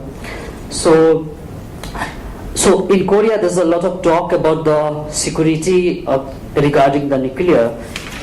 My first question: if the Korean people, Korean government, especially the Korean people, protest about the nuclear plant, then how they legitimize their own plant to the other country? Means, let us suppose if you start closing here, then it's very difficult to other country to start the plant there. So, and Korean economy is also very much based on the nuclear plant because it's really gaining a huge money. Another second question. In Korea, in the winter season, because of the south part of the South Korea, they close one nuclear plant, and because of that, there's not enough energy to people use all the heat in the winter. So all the people start you have to make a minimum 20 degrees Celsius, not more than that, even the office in the university. So we people really directly affected because the Korea don't have the renewable source of energy. So nuclear plant is the only way to come up with their need of the energy. So conflict with the people directly harming to other. How you explain that one? Thank you very much. Let's collect about two more questions from the floor. I have a question for the first presenter about the Korean model for conflict resolution. First of all, thank you for a very interesting topic, and I really enjoyed your presentation of paper. So your answer to our topic, what is conflict better than cooperation, as for the Korean modern history, was that conflicts brought out positive effects when there was cooperation and conciliation conflict resolution model in the Korean's case, and specifically where there was development of media and interest of Korean public. But I'm curious to know and curious to hear your answer about why was conflict a better choice. So if we say that there are two choices, to evoke into conflict and to not to evoke into conflict, and that will include a lot of possibilities, but or maybe I didn't understand very well, but you didn't really mention why the conflict was inevitable and was a better choice under those circumstances. So if you could answer that question, I'll be really grateful. Thank you. Okay, if you're done, I'm going to give presenters some time to respond, final response to the questions. From Habunya first. Thank you for the Thank you for the questions. I'll first respond to the questions made by Lady Beth here from Seoul National University. First of all, it's relevant to my paper, but my main major is social psychology. So obviously I'm interested in all kinds of people, not only Koreans. But let's go back to the point. Well, you mentioned Shanghai, and I'd like to personally mention that I spent my last summer, not this summer, the summer of 2012 in Shanghai. A very beautiful city down there, or up there. But I believe that Korean method cannot be directly applied to the China itself. Since China is a huge society, like 1/5 of all people in the world live in China. So I believe for the Chinese society, we have more complex model that can be found for different kinds of conflict. Especially taking a look at the Chinese economic, politics, society. It's quite similar to Korea in one perspective because we share common cultures, East Asian cultures, while it's also very different from Korea because we have different political identity, we have different social issues, we have different economic issues. So, however, as we have constructed Korean models by taking a look at what kind of agenda and what kind of ideology that the Korean public took and the Korean government took in the process of the conflict, we can use the same process in Chinese conflicts that the Chinese society went through in the past, and also that the conflicts that is going on in the present days, and build on the Chinese conflict itself. So we may not be directly apply the Korean models made in here to the Chinese society and its conflicts, but we can develop the ideas and the construction process of construction made in the Korean models to develop a new Chinese model that can be used in Chinese society. I hope that answers your question. And second, for the lady at the front, you have asked whether conflict was a better choice and whether conflict was inevitable, if that is correct. But first of all, I believe in some of the cases that conflict was not really a choice. It can be a choice, but sometimes it's quite, but sometimes it's inevitable as a society because sometimes conflict exists in itself, but the choice is whether or the public choose to make it a social conflict and bring it on as a social agenda instead of. So creating a conflict is quite inevitable because it happens when there's different sides, different classes of people in certain with different perspectives. However, whether to bring it on as a conflict, social conflict, and bring on other public and the whole society as a conflict can be a choice. And I believe it is still a better choice if we have constructed a very stable and applicable mechanism for the resolution of such conflict because, as I have said, and we have discussed in this paper as well, and as I have presented, conflict has allowed the Korean society to show and identify, not only identify the conflict itself, but allowed for the generalization of the conflict resolution. And the important part is the resolution of the conflict itself. So avoiding the conflict can be better in a short term because it brings in, it prevents the violence, and it prevents the conflict, and it prevents the avoidance of social conflict. However, it can still be a better choice as long as you have such better resolution because it can bring on the generalization of conflict resolution that can be used as for the development of Korean society in many other ways. Okay, thank you. For the first question, I would like to introduce some Korean case, historical case. After Chernobyl accident, every countries on the earth were slowing down the nuclear power plants, and only Korea promoted it. And it was possible because everyone was slowed down and no demand for nuclear power plant were on the earth except Korea. So that's why Korea could buy nuclear power plant technology in very cheap. So I don't think if Korea has some kind of conflict in it is some kind of separate problem. But in Korea's specialty, in Korea it is very a little bit different from American case because we have only trial and Korean nuclear power plant is the only example or trial for the to ensuring our technology, car safety or some other things. So that's why we cannot close the nuclear power plant. But think about more differently. If we have some kind of accident with our technical problem, then we cannot. We must be close on our thing. So in the further thinking, I think conflict makes some kind of healthy discourses on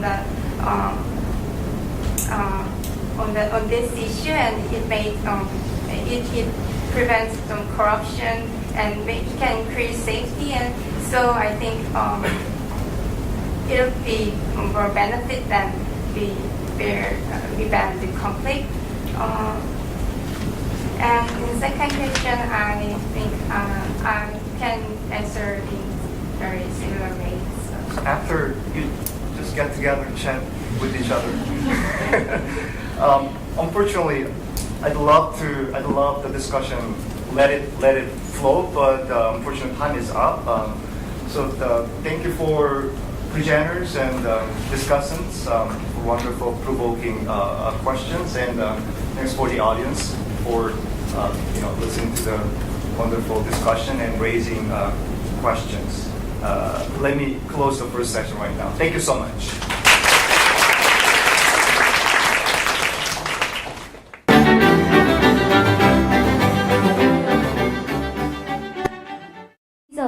The moderator for the second session is Professor Tae-Kwan Chung from Korea University. Please allow me to introduce Professor Tae-Kwan Chung.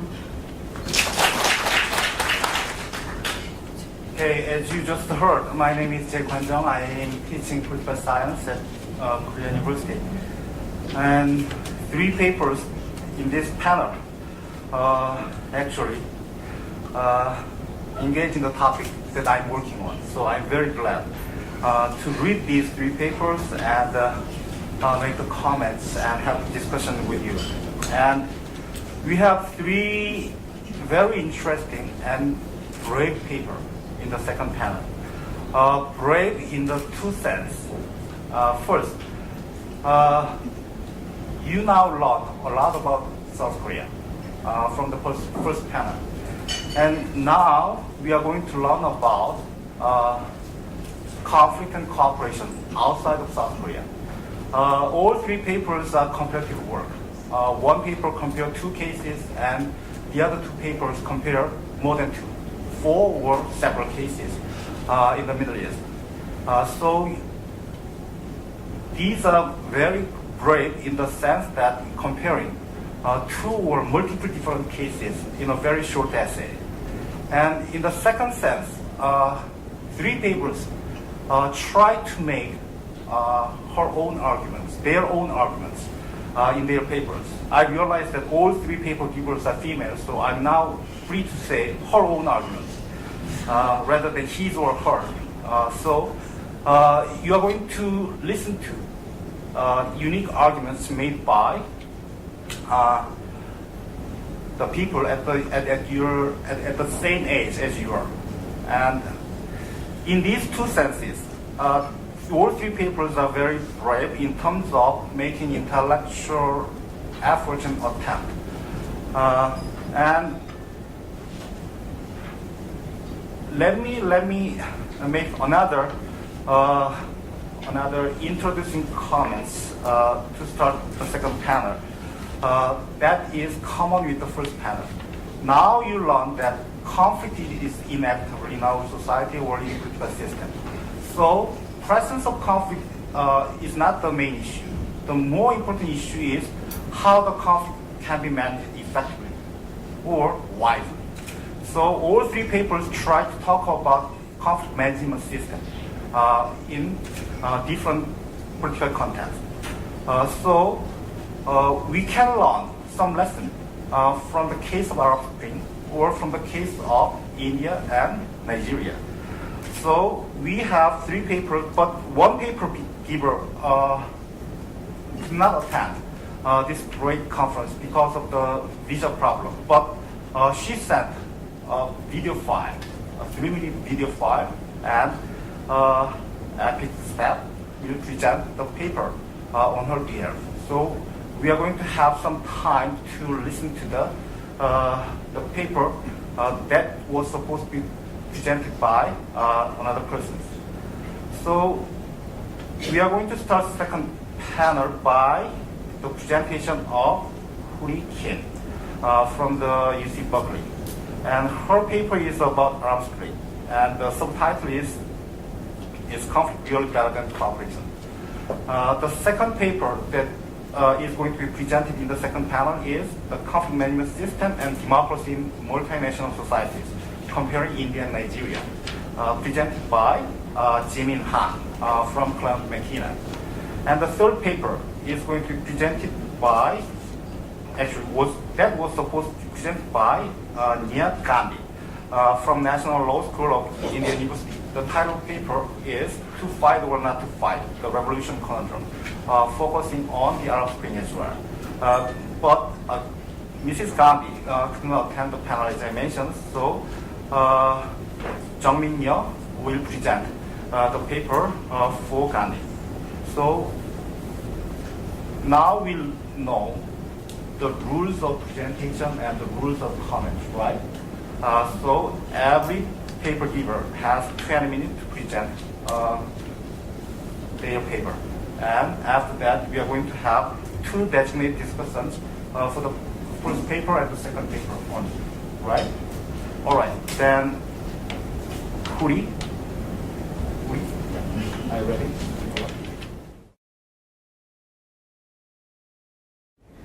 Good afternoon, everyone. My name is Huri Kim, and I'm an undergraduate student studying political science at the University of California, Berkeley. First of all, thank you so much for having me today. It really is a great honor to be back here at the conference.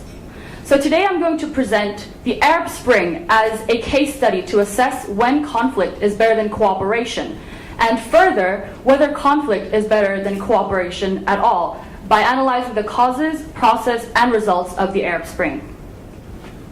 Here's my table of contents for you to look at. I will go through each section by section. So the Arab Spring, as you might all know, refers to the series of conflicts that started in the Middle Eastern region in the beginning of 2011. An incident in Tunisia when a young man lit himself on fire in protest of government officials acted as a catalyst for the conflicts that spread nationwide in Tunisia and to other countries in the region such as Egypt, Libya, Syria, Yemen, and Bahrain. In the context of the Arab Spring, conflict in the form of widespread protests and clashes with the government and the public was chosen over cooperation, negotiation, for example, or continued periods of peaceful relations or consent with the government's policies as the preferred pathway for political change. So if conflict is indeed better than cooperation, I tried to identify the conditions for which this is true.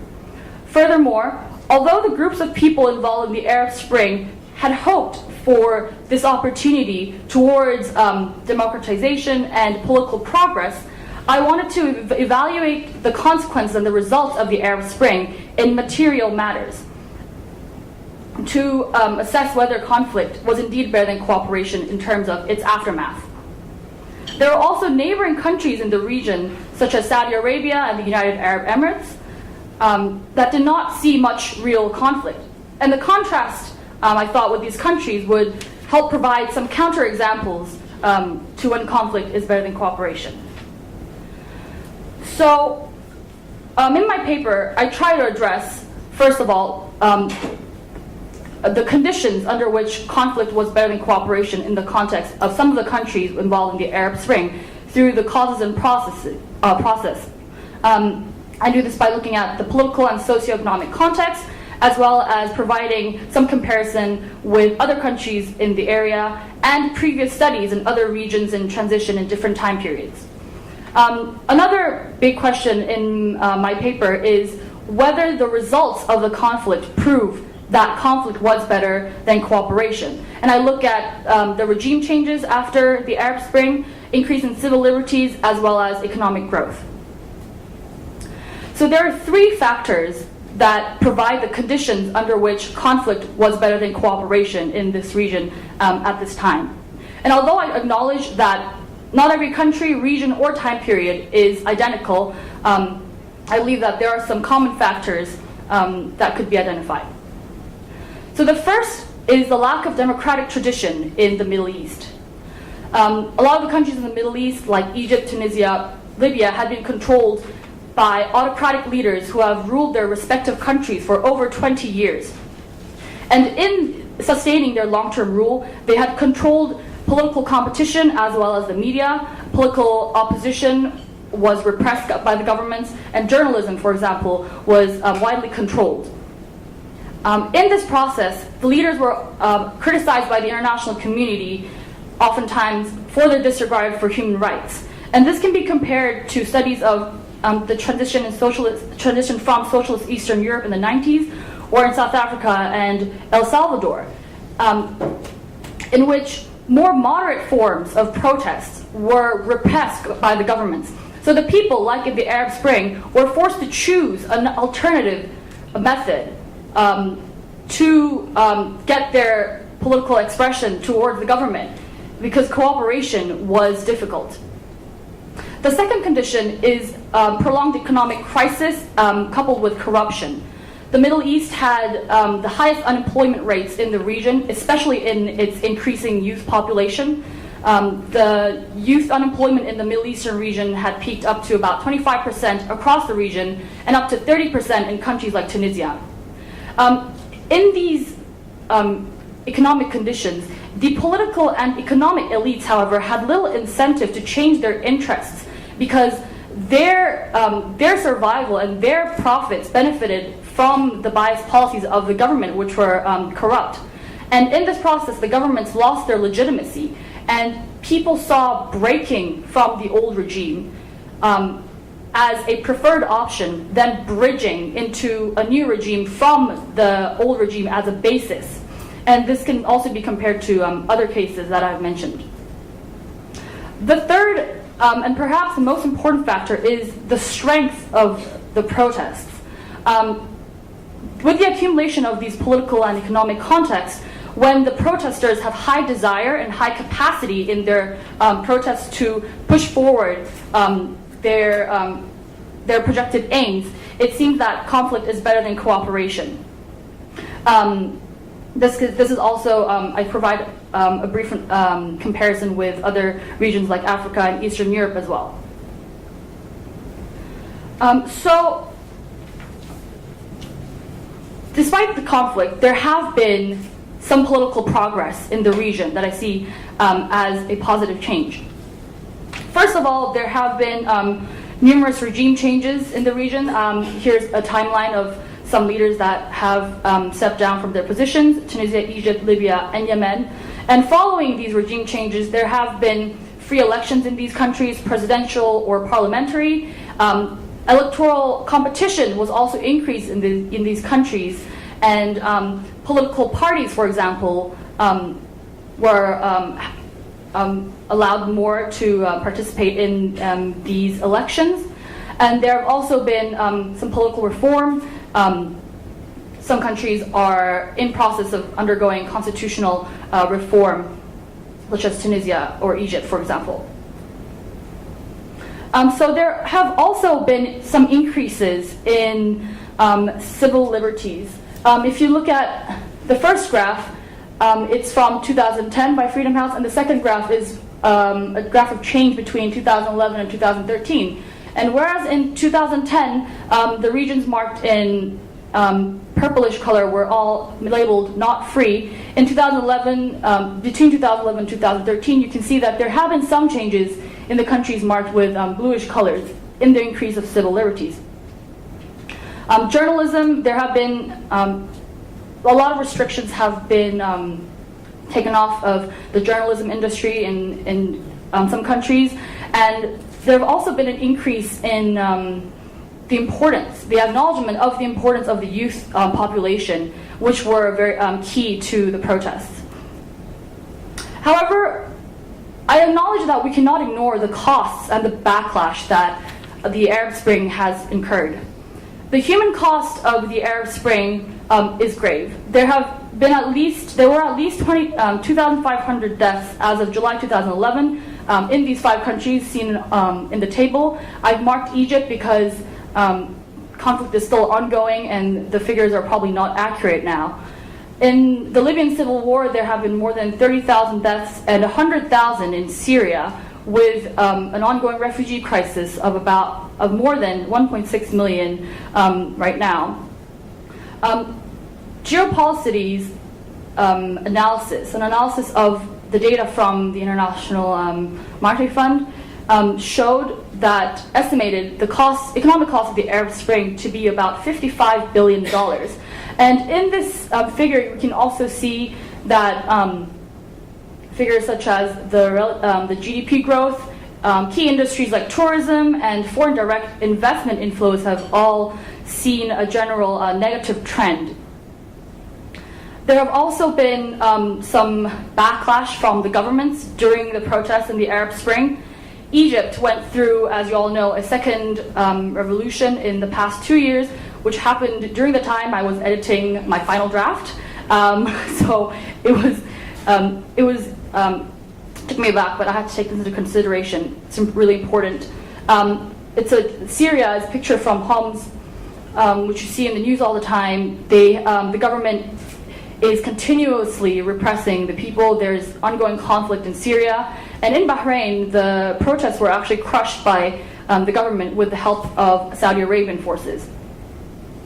However, I argue that the economic recovery and positive outlook gained from the Arab Spring is more valuable, and it outweighs the costs of the Arab Spring. If you look at this graph, the real GDP growth forecasts show a general positive trend and outlook from 2011 to until 2013. Key industries like tourism are making a recovery in countries like Tunisia, for example. This is a graph from data from the IMF as well.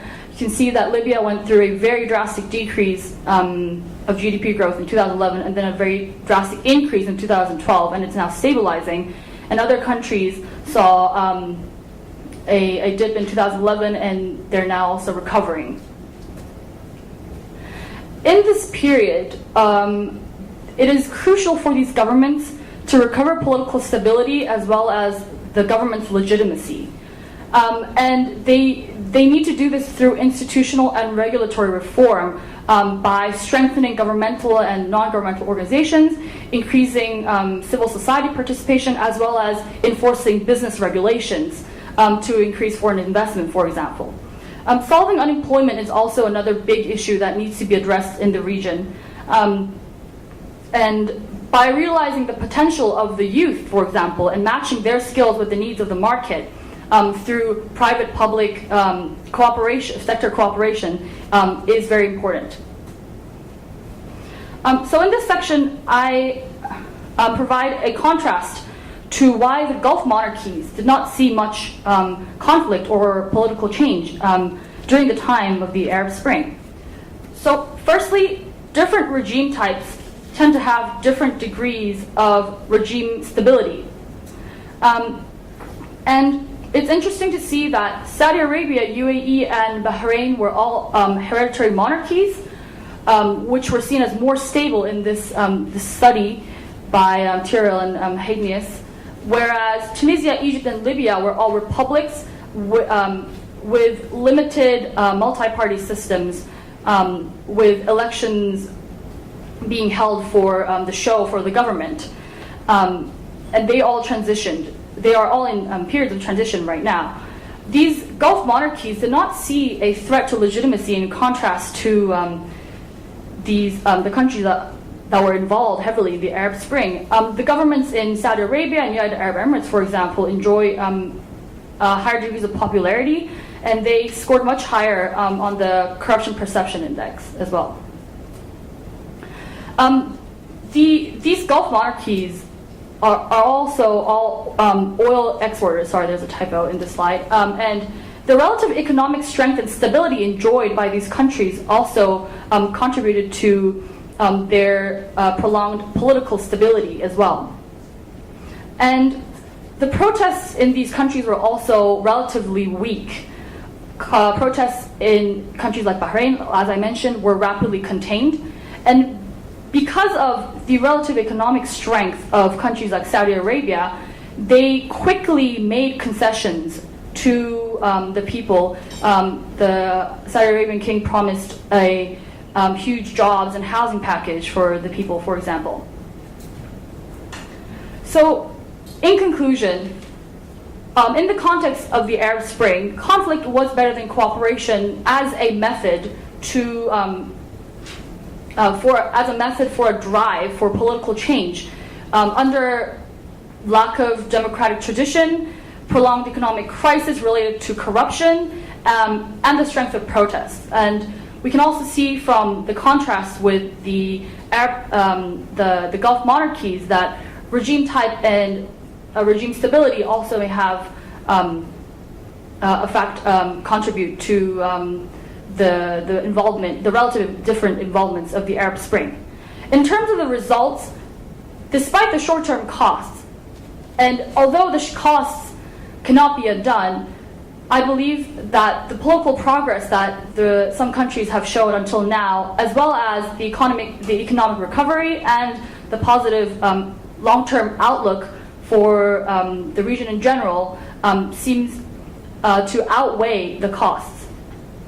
I also acknowledge that there's a lot of countries that are still under conflict. Egypt, Syria, a couple of days ago I read something about Tunisia as well. So there are lots of questions that remain unsettled that I could not fully cover in this paper alone as well. Thank you for listening.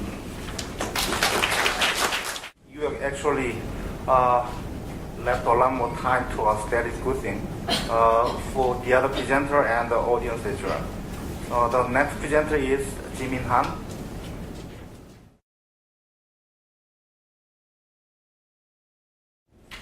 Hello, my name is Jinenghanen, and I'm a rising junior at Claremont McKenna College studying government and literature.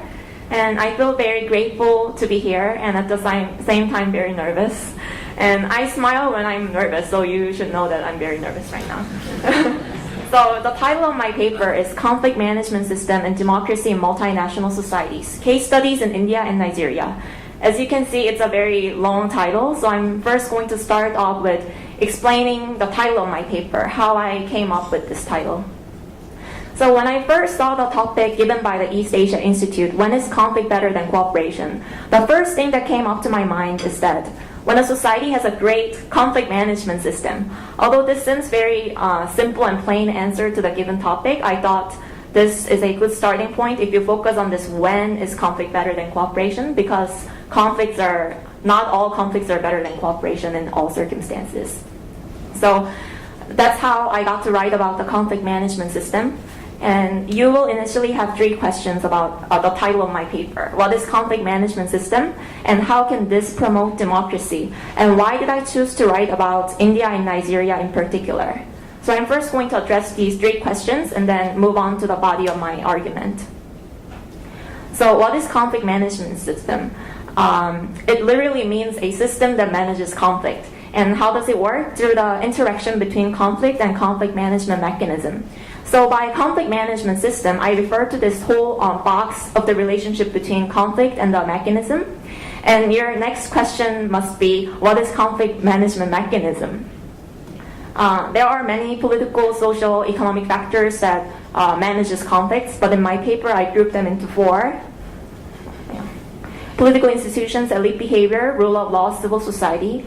And political institutions could again be break down into political parties, electoral system, and whether the country is unitary state or federal state, and whether the country has presidential system or parliamentary system, and the country's constitution. So let's suppose that a society has all these elements of the conflict management mechanism. So what happens if conflicts erupt in that society? How can conflicts be better than cooperation? I'm now going to examine the positive functions of conflict in relation to democracy. First, conflicts expose underlying problems of a society.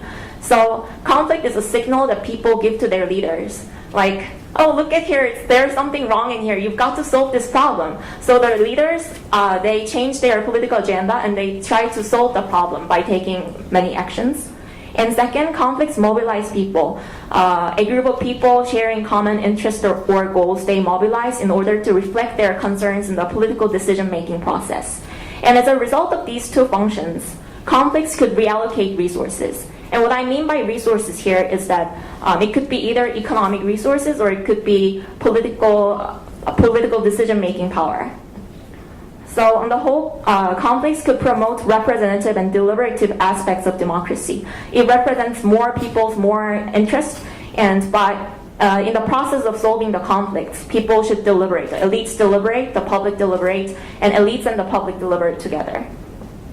So this way of looking at conflict can shift the paradigm of viewing the relationship between conflict and the conflict management mechanism. So the prevalent model is the unilateral model. We commonly think that conflict is something bad, that we should eliminate conflict or ameliorate conflict through the use of conflict management mechanism. But the bilateral model that some scholars argue, which this paper advocates, says that conflict is something that should be prevented through the mechanism. But at the same time, conflicts do have positive functions, and that is conflict could generate conflict management mechanism. So we are going to look at this bilateral model more closely.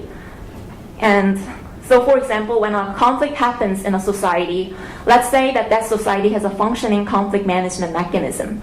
The elites try to solve the conflict by, let's say, they make a new clause in the constitution. So that's just the conflict led to the building of new political institution, which is a new clause in the constitution. And then that in turn, the new clause in the constitution will prevent the similar conflicts that might happen in the near future.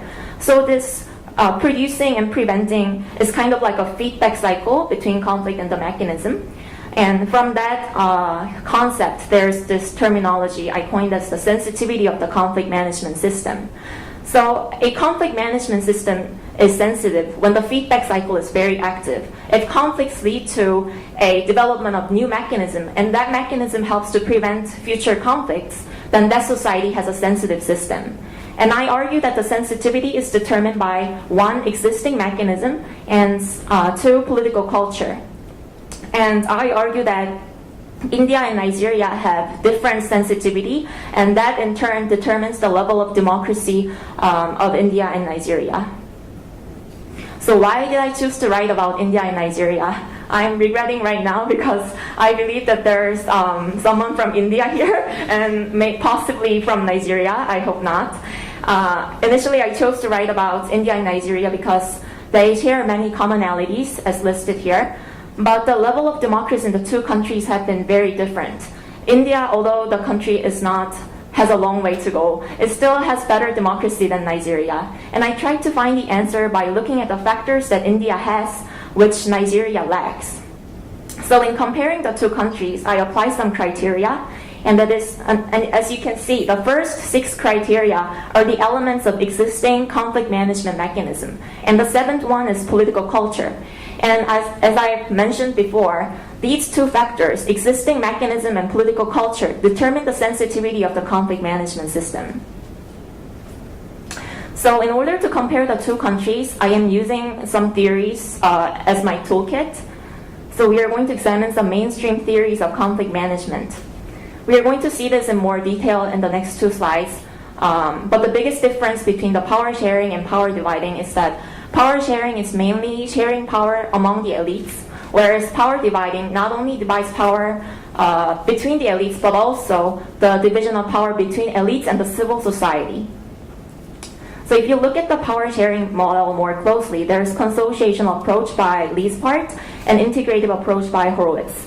Liespart argues government by elite cartel through joint executive, and it's characterized by grand coalition, cultural autonomy, proportional representation, and minority veto. Horowitz criticized Liespart, asking, what's the incentive for elites to cooperate? I believe that elites won't cooperate unless there's incentive in the political system. So Horowitz focused on creating incentives for elite cooperation in the political system, such as federalism, regional autonomy, and electoral formula. These two approaches of power sharing were challenged by a power dividing model. The theories are Roeder and Rothschild, and they criticized the power sharing model in the long run is not successful, and they mentioned 7 reasons in their book. But here, for the time being, I'm only going to mention 3 reasons. And the first is that power sharing could limit democracy, because the norm of democracy is elite competition. But power sharing argues elite cartel, and that could hamper democracy. And the second problem is called the second generation problem. It's like a moral hazard. As the generation changes, the commitment for power sharing weakens, and that could be a problem.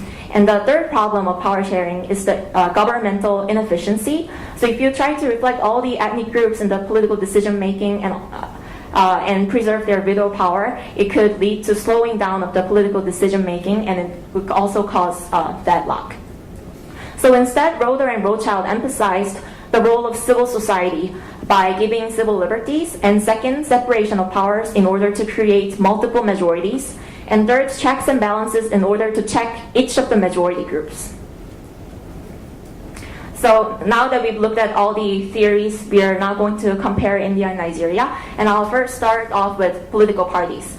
India has a very inclusive Congress party called the Indian National Congress, INC, and it is formed during the colonial period as a local organization fighting for the independence.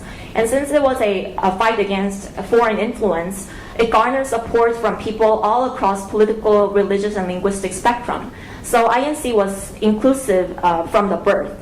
And after Nehru, the leader of the independence, passed away, his daughter Indira Gandhi took over, and she displayed autocratic disposition. So the opposition parties formed a coalition party called Bharatiya Janata Party, BJP.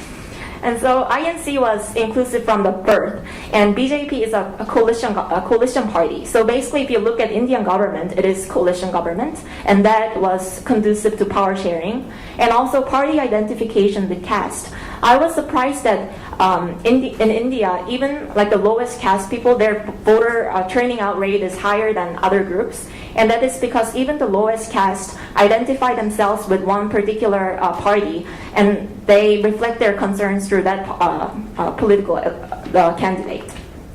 In contrast, Nigerian political parties are narrow and exclusive. The Nigerian political parties were first formed during the colonial period as well, but then it was different in Nigeria because Nigeria is divided into 3 regions, and in the north, the dominant group is Muslim, and the tribe is called Hausa, and in the southern west part, there is Yoruba, and they're a mixture of Muslim, Christian, and animist. And in the southeast, there's Igbo, they're hard to pronounce, and they're mainly Christians. So each of these different dominant ethnic and religious groups formed their own parties. So there were mutually exclusive 3 different parties in Nigeria, and that was very different from India.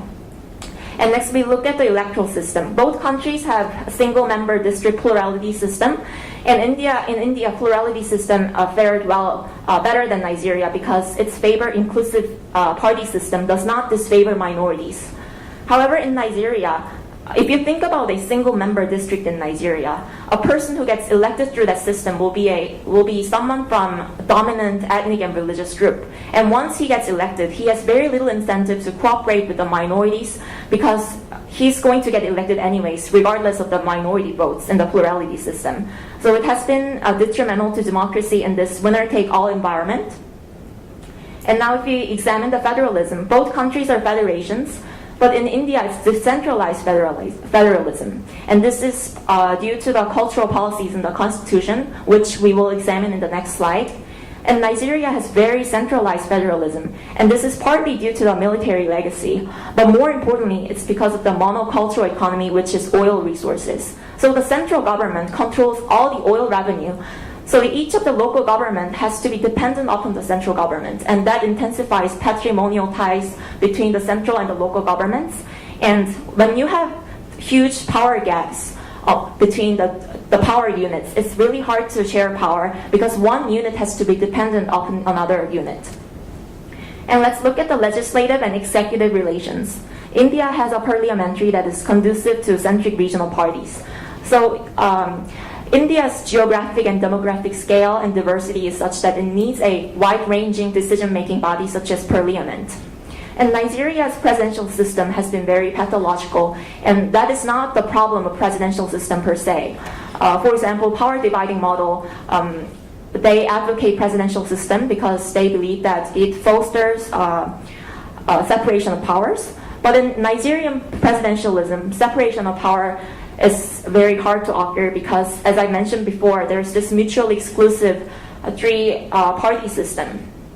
So it exacerbated ethno-regional conflicts because each group is worried that if a leader from another group becomes the president, then his group is going to die out completely. And now look at the cultural autonomy in the linguistic and religious policies in the Constitution. Indian linguistic policy is also called 2+1 policy, and this 2 stands for Hindi and English for official administrative purposes, and 1 is a local language of the state. So this helped to create dual identity among the Indian publics, whereas in Nigeria there's no particular linguistic policy in the Constitution. And India and Nigeria are both secular states, but Indian secularism was implemented well in practice. It does not favor one particular religion, but it interferes in the religious disputes when necessary.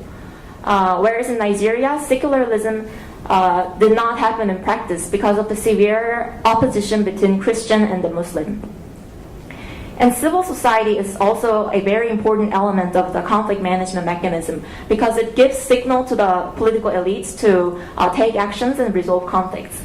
India is very active NGO sector, but this alone is not a sufficient condition for conflict resolution. A government has to be responsive to the civil society. And in India, that was the case. The civil organizations are closely tied with party officials, so the demands of the civil society were reflected into the political decision making. But in Nigeria has pretty vibrant civil society, but the government has been very unresponsive. And this is due to the military legacy because they suppress the needs and wants of the people. And also the self-interested political party system also created unresponsive government. So when you have unresponsive government to the civil society, no matter how loud civil society demands something, that demand is not reflected into the system, so it does not lead to the creation of new mechanism, and that leads to the low sensitivity of the conflict management system. So far, we've looked at the factors of the conflict management mechanism, and now I'm going to explain political culture. So why didn't I include political culture in the conflict management mechanism? They're not separate concepts, but I distinguish the two because I think that political culture is different from other elements in the conflict management mechanism because political culture affects the performance of other elements in the mechanism. What I'm saying here is that suppose the two countries both have presidential systems, so they have the same political institution. But depending on the political culture of each of the countries, the performance of presidentialism can be very different. So in examining the political culture of the two countries, I'm first going to examine the elite culture and then proceed to the public culture. So India and Nigeria, the early leaders both were familiar with democratic principles and institutions because of the British education. But in India, that translated well into the actual implementation of democratic principles and institutions, whereas in Nigeria, the democratic tendencies of the early leaders were faced by a huge countervailing force, and that was the three-party system. So even the leaders of each of the parties were democratic. In vying for the political power, paradoxically, they degenerated into undemocratic leadership. And if you look at the public political culture, India has this dual identity, as I mentioned this when I'm discussing the linguistic policy. So Indians view themselves both as Indian as a national identity, but they also have regional identity as a member of the state, and that goes together. Whereas in Nigeria, regional identity comes first and then national identity. In this system, it's hard to resolve conflicts because there's little unity in the public sentiment. And in India, there's relatively high trust in the political institutions, whereas Nigeria does not. But one hopeful thing about Nigerian public political culture is that it has very high support for democracy. In 2000, 84% of the population supported democracy, and that figure fell down to 65% in 2005, but that still is a very high figure considering the faltering democracy in Nigeria. I talked too much so far, so I'm going to wrap up. So my first conclusion, conflicts could be better than cooperation when a society has a sensitive conflict management system. And this sensitivity is determined by 1, existing mechanism, and 2, political culture. And my last final advice is that leaders should focus on raising the sensitivity of the conflict management system rather than trying to eliminate conflicts. Because worse than having conflicts is having an insensitive conflict management system. Thank you very much. Your presentation in time. You said you are writing junior? Okay. And I guess it's your first experience to present your idea to the audience. Okay. Given that this is your first experience, you did a great job. So don't be nervous anymore. All right, the last presentation.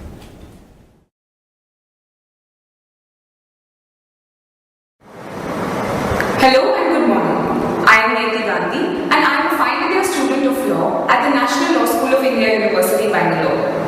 I greatly apologize for not being able to attend the EPIK Forum and missing the opportunity to interact with all of you. I have recently been awarded the Chaipar Scholarship for Excellence by the French government and will be attending Sciences Po in the fall semester to study international relations and public policy. At the same time, I will be interning at the ICC International Court of Arbitration.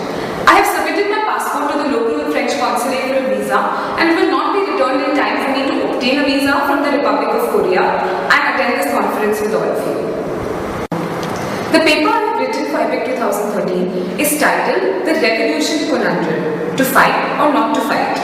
By way of this paper, I wanted to offer a unique interpretation of the theme for this year's conference, which is, when is conflict better than cooperation? I have used the examples of the revolutions in Tunisia, Egypt and Libya to express that when a society is repressed, cooperation and cooperative techniques will be largely futile and conflict in the form of a revolution is essential to obtain real change. I have also compared and contrasted the experience of these now fledgling democracies with the largest democracy in India, the Republic of India. In the recent Lokpal movement, we saw that it was essential for a revolution to occur to alert the government that there is discontent among the masses. However, the movement largely failed because of the failure of both parties to revert to cooperative techniques. Through the presentation of my paper, you will see how both conflict and cooperation have a significant role to play in bringing about stability and democracy to the nations in the world. Through the illustrations of the Arab Spring and the Lokpal movement in India, you will understand that conflict and cooperation are not competing means. Instead, they are values that will help bring stability in democracy when used harmoniously and in context of every situation. So if one were to ask again, when is conflict better than cooperation? It must be understood that it is essential when the society's voice is being suppressed and they have no real means of recourse. However, if the parties fail to revert to cooperative techniques after such recourse is offered, the movement will tend to fail. Before I take your leave, I would like to thank the organizing committee of EPIK 2013 to allow me to participate in this conference by way of this video and the presentation by the EAI intern. I would also like to offer my heartiest congratulations to all the other finalists. I look forward to reading your papers in the EAI journal and watching your presentations on YouTube. Thank you so much for your time. Good afternoon. My name is Jungmin Yao and I'll be presenting the paper, The Revolution Conundrum, To Fight or Not to Fight, on Ms. Gandhi's behalf. This paper essentially analyzes how nations with an autocratic government seek to redress their grievances. It studies the various stages a nation goes through in the attainment of democracy and notes that both conflict and cooperation are essential for a revolution to lead to a successful democracy. Since the theme of the conference is, when is conflict better than cooperation, the ultimate finding is that conflict is essential when recourse is unavailable. But when you're engaged in a dispute with a party that wishes to engage with you or offer you another option, it is essential to use democratic techniques. It further goes on to study a functioning democracy to see whether it has a similar revolution pattern. This paper studies 4 revolutions, those in Tunisia, Egypt, Libya, and India. Please note that in this paper, the author has likened popular uprising with conflict and engagement with the government as cooperation. So let us start with those in the first category, the non-democracies. To give you a brief overview, the Tunisian Revolution, or the Jasmine Revolution as it is popularly called, was the first domino to fall in the Arab Spring. Millions of Tunisians took to the streets to protest the injustice of the status quo in the nation. A month of protests by the people drove out the Tunisian President Ben Ali, and after 23 years of what can only be called dictatorship. Here we note that the dispute was between the people of Tunisia and the government. It is essential for us to take note of what Tunisians were seeking for and question whether they were in a position to reach their goal without the cooperation of the part they are conflicting. The Tunisians were seeking to end the dictatorship and reduce the unemployment rate and regional economic disparities. It is safe for us to assume that when a dictator holds the power for 23 years, it means that he doesn't wish to step down. Though Tunisia was being popularized in the media as experiencing an economic miracle of growth, the people were discontent given that the growth was limited to the major cities. Popular sentiment was that the government did not care for the people as it did little to address the issues of unemployment and inflation. So how could people seek redressal? For example, in a democracy, the people would have the option of voting in a new government at the next election, or there could even be the possibility of a no confidence motion being passed in Parliament to dissolve the existing government at the earliest. There was no such mechanism available to the people of Tunisia. Therefore, conflict was essential. People revolted and Ben Ali fled. We must realize that although cooperation was not the right means to achieve the end the Tunisians sought, it is a means essential to the post-conflict development Tunisia seeks. Cooperation is significant in the process of making a peaceful transition to democracy. The Islamist party in power after the elections could not cooperate with the secular society because they could not reconcile their religious ideals with day-to-day compromises which good governance demands. So currently, nothing has improved, as you can see from the unemployment statistics. As for stability, fresh protests against Tunisia's Islamist-led coalition government erupted Monday, deepening the North African nation's political crisis, having 2 soldiers killed by militants linked to Al-Qaeda. Another important trigger was the assassination of an important secular politician. The police used batons and tear gas against protesters who tried to break into local government offices in the center-west city of Sidi Bouzid, cradle of the 2011 revolution. Once democracy is installed, cooperative techniques are indispensable. Every stakeholder needs to be heard. However, that is exactly what is failing in Tunisia right now. Since we have now laid the foundation, let us proceed at a faster pace. So the revolution in Egypt. Egyptians, similar to Tunisians, fought to end the dictatorship and write a new constitution. The protests at the Tahrir Square were a spark that finally led to the ouster of Mubarak. In addition to the lower inflation and unemployment rates, Egyptians also sought for freedom of expression. Mubarak, like Ben Ali, was an autocrat. He held power for 30 years, and for most of his 30-year career, Egypt has been in a state of constitutional emergency. In other words, police powers are extended, constitutional rights are suspended, censorship is legalized, and the government may imprison individuals indefinitely and for without reason. The law sharply limits any non-governmental political activity, including street demonstrations and non-approved political organizations. Hence, again, conflict was inevitable. It is to be noted that when such a situation arose during the Indira Gandhi regime in India during the 1970s, the people battled using litigation, no confidence motions in Parliament and in the press. This gives us a fair understanding that what the Egyptians were waging the war against, and President Morsi, who was installed after the 2011 election, made a similar move, passing an emergency law. And again, their protests broke out against him. This again is an instance of a government failing to accommodate the views of the people. In such a situation, conflict united people to protest and raise awareness. However, it is cooperation that will give meaning to the conflict and take a step for a real change. Now moving on to Libya. Gaddafi is a stranger to none, and his atrocities are widely known. Inspired by Egypt and Tunisia, the people of Libya revolted. Consequently, the West was interested in Libya, and then NATO intervened, and as a result, Gaddafi was killed. With the support from the UN, Libya constructed democracy and held an election for a General National Congress. Furthermore, they're writing the new constitution, and parliamentary elections are to be held this year. As of now, political isolation law has been passed, banning anyone associated with the Gaddafi government from office for 10 years.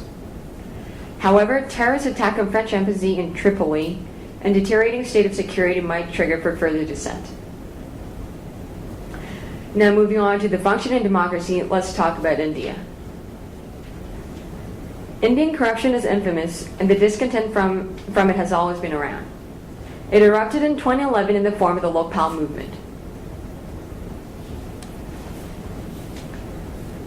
The protesters were seeking to set up Lokpal, which is essentially an ombudsman who would prosecute public officials who had engaged in active corruption.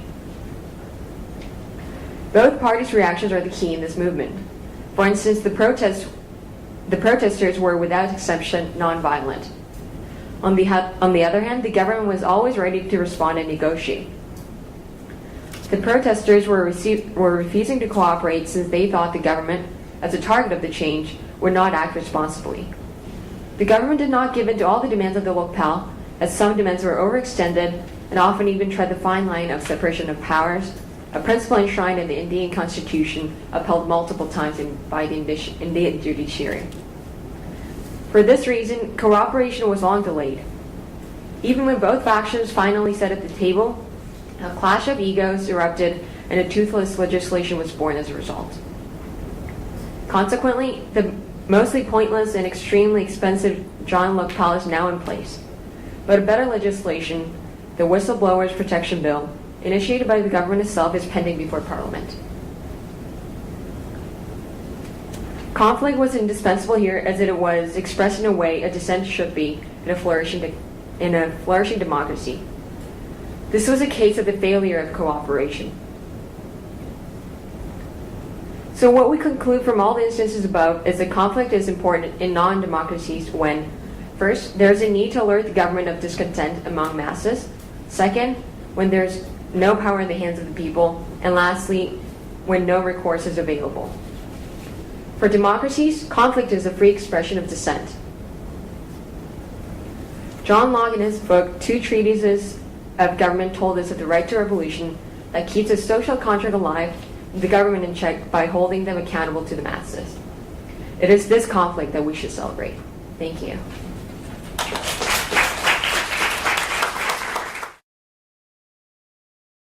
Okay, we have 2 designated discussants for the first paper and the second paper. I think it is great tradition the EPIK Spiders paper have been establishing. Most discussants, I think, were the participants in the previous EPIK conference. So some of discussants presented their idea and thoughts in the previous conference and now sitting in discussion seats. So my impression is that when they presented their idea as a paper giver, they were very nervous and very stressful. As you see, I know the first experience is always very stressful and nervous. But in the next year, when you become discussants, you become very professional and give very constructive and critical comments on the paper that your friends and colleagues wrote. So that is very good professional training. So we will listen to two very professional comments from two designated discussants on each paper. First, Seo Lee and Sung-pyo Hong will give comments on Huri Kim's paper first. First of all, thank you for your presentation and paper. I really enjoyed it and I hope I can write like this. Honestly, I cannot write unless I'm really enforced by someone else's, but thank you for your presentation. Well, first of all, to be a devil's advocate, I think I have one question that is fundamental to any kind of events that's similar to the Arab Spring. So I think there is a lot of cases where people talk about where conflicts lead to often more decaying moments or critical situation, as Edmund Burke commented on the French Revolution, and as we saw from Shah's Iran moving to Khomeini's Iran or any other post-revolutionary society. I think there is a kind of cases where you can see a society not moving forward as we expected, but actually heading backward. So you mentioned that there is a change of leadership and increase in civil liberties and economic possibility as a positive signs, but I wonder whether that can be sustained. And if you have any supporting ideas, I would like to hear more about it. And on my second question, I wonder, you gave us about how Gulf states, monarchies, are different from previous cases of Tunisia, Egypt, or Libya. And you mentioned that you explained really well about why it did not happen under certain conditions, such as loss of legitimacy, strength of protest, and certain political and economic systems are not present at those monarchies. But you mentioned in your paper that these are cases where cooperation brought better results than prolonged conflict. So I wonder if conflict brought so much better things to those countries, why not for monarchies? I understand there is not enough conditions for that to occur, but wouldn't it be much better for example, Saudi Arabia to have a more democratic society and more open democratic society overall? And another comment is that I really liked about how you mentioned elite pacting. I think overall as a cooperation, I think that's where real cooperation occurred between ruler and those who are interested in the current status quo. So I think if you explain more about how elites cooperate to preserve the system, I think it could have been a much more better paper. Yeah, I think that's it. And I have one small question. As we see in Syria, there are more than 100,000 people that occurring in Syria, and I wonder whether that's still better in terms of what's going on in Syria. Thank you. Okay, thank you, Professor. My name is Sung-pyo Hong, and I'd like to first thank EAI for inviting me to this great conference. And I would like to also congratulate you on becoming the finalist. I have about 5 comments on your paper. I'll try to make it as short and clear as possible. The first is regarding the concept of the key words. I think the key words were somewhat vague and ambiguous. I have 4 things that were quite ambiguous, starting from the first one. What is your standard for what is success? You define the countries that succeeded as Tunisia, Egypt, and Libya, whereas you define the countries that did not succeed as Syria and Bahrain. However, looking within Egypt, there are still protests going on. Also, the elected president, Mohamed Morsi, was taken down recently. And I don't know how we can call this as a success. Also, in case of Tunisia and Libya, also protests are going on. So your standard of what is success and what was not success was quite difficult to understand. And the second thing was the exact question that you were trying to answer. The title of this thesis is The Arab Spring. Is conflict really better than cooperation? But however, I think the question of is conflict better than cooperation versus when is conflict better than cooperation is a very, very different question. The former asks the answer of yes or no, where the latter asks requires the answers of specific circumstances for the question. So your title is conflict, whereas the context and the context you're trying to prove is the when is conflict better than cooperation. So maybe if you could make it as consistent, it would have been better in understanding your thesis. Third is about the standard of what is a better choice. To my analysis, you seem to mention that democracy and democratization was a better choice for the people. I would like to put a question mark on that. I think that's very different from people to people and country to country. So what was your standard on deciding what was a better choice? Because this is the criteria for choosing between conflict and cooperation. And last but not least, I think it would have been better if you could define the terminology of conflict and cooperation. Once again, to my analysis, you seem to label cooperation with the government as in the phase before the Arab Spring, whereas you seem to label conflict with the government after the Arab Spring. But as written in your paper, when you explain about the phases before the Arab Spring, you mention in your paper that people were repressed political opponents, the government repressed political opponents, they controlled the media and disregarded the human rights. My question is, how can we call this a cooperation with the government? You know, the exact definition of cooperation could differ from people to people, but I think there's two critical factors that need to be included when you define the terminology of cooperation. First, you need two independent actors. These independent actors should have the right to decide. The second thing is that these two independent actors should have mutual benefit. On first condition, two independent actors having the right to decide. I'm having the question, does the people have the right to decide on what they want? Second one, does the government as well as the people have mutual benefit in this case?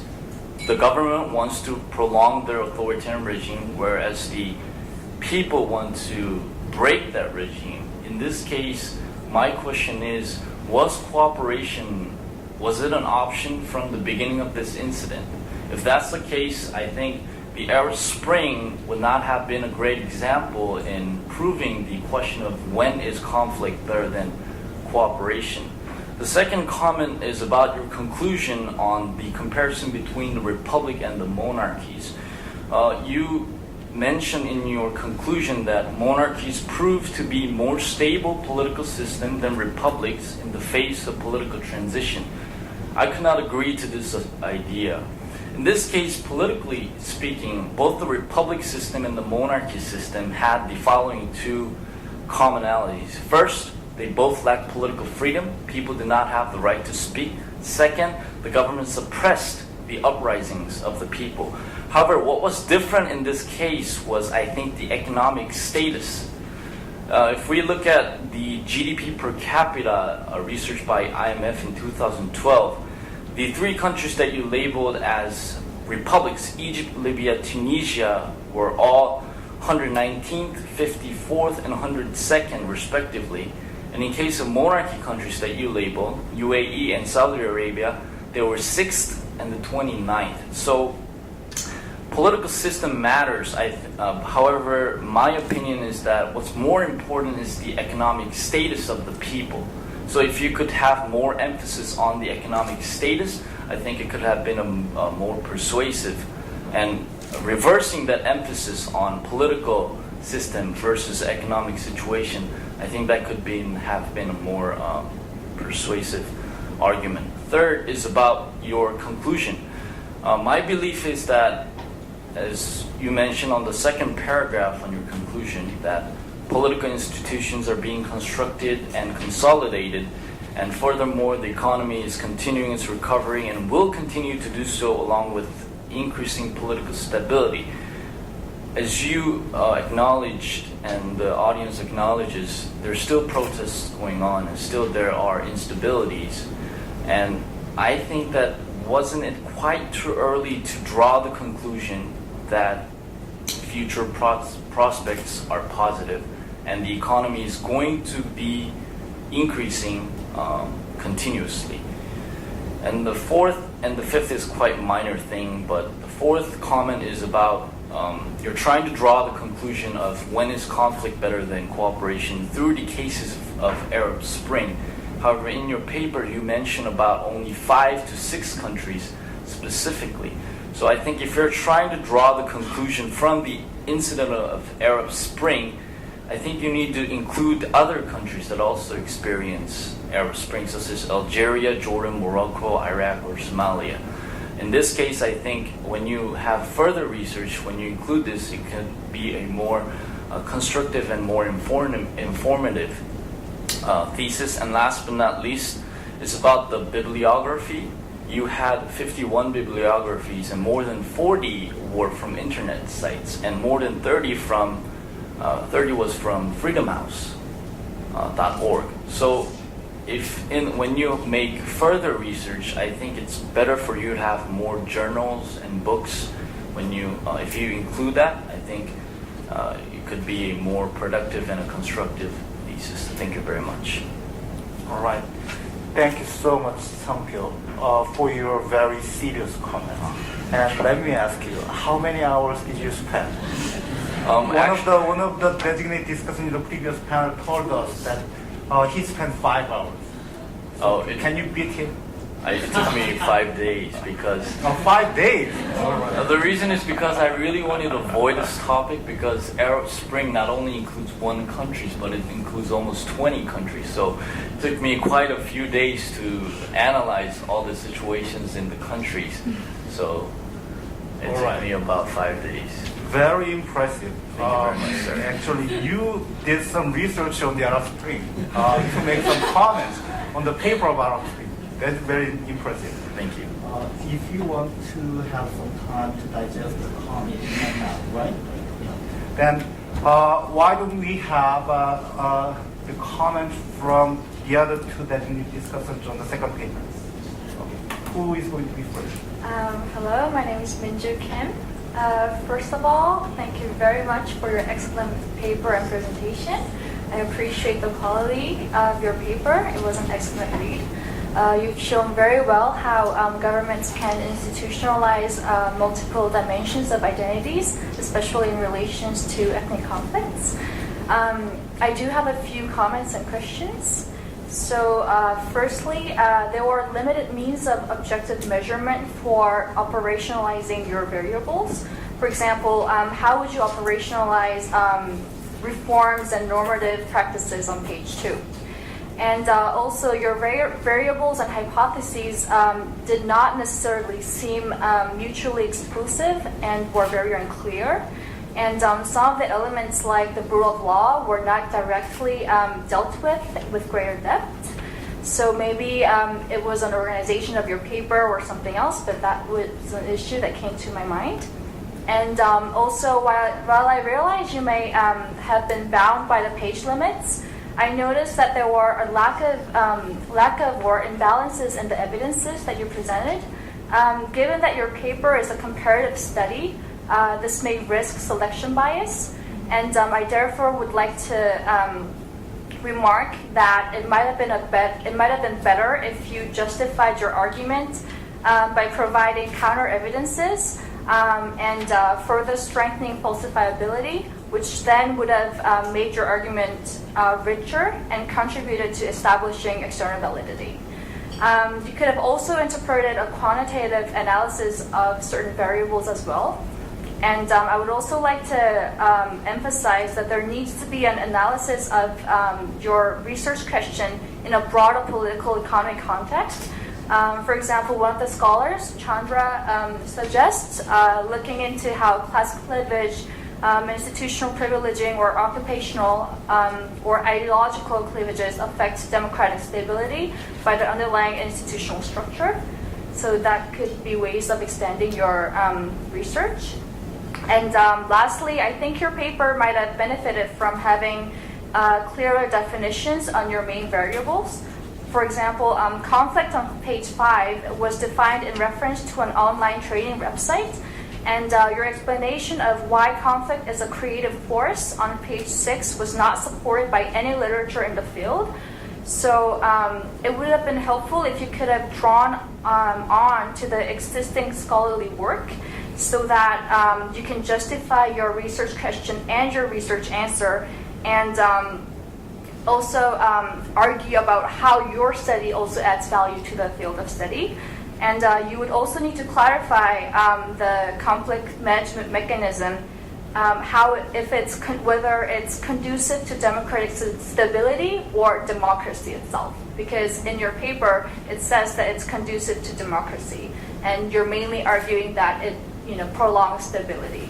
So now if I may move on to questions. I'm mainly curious about the political parties and electoral system in India, since India is the case that serves as the central evidence for your conclusion. So maybe taking on the integrative approach, changing coalition structure often implies changing interests.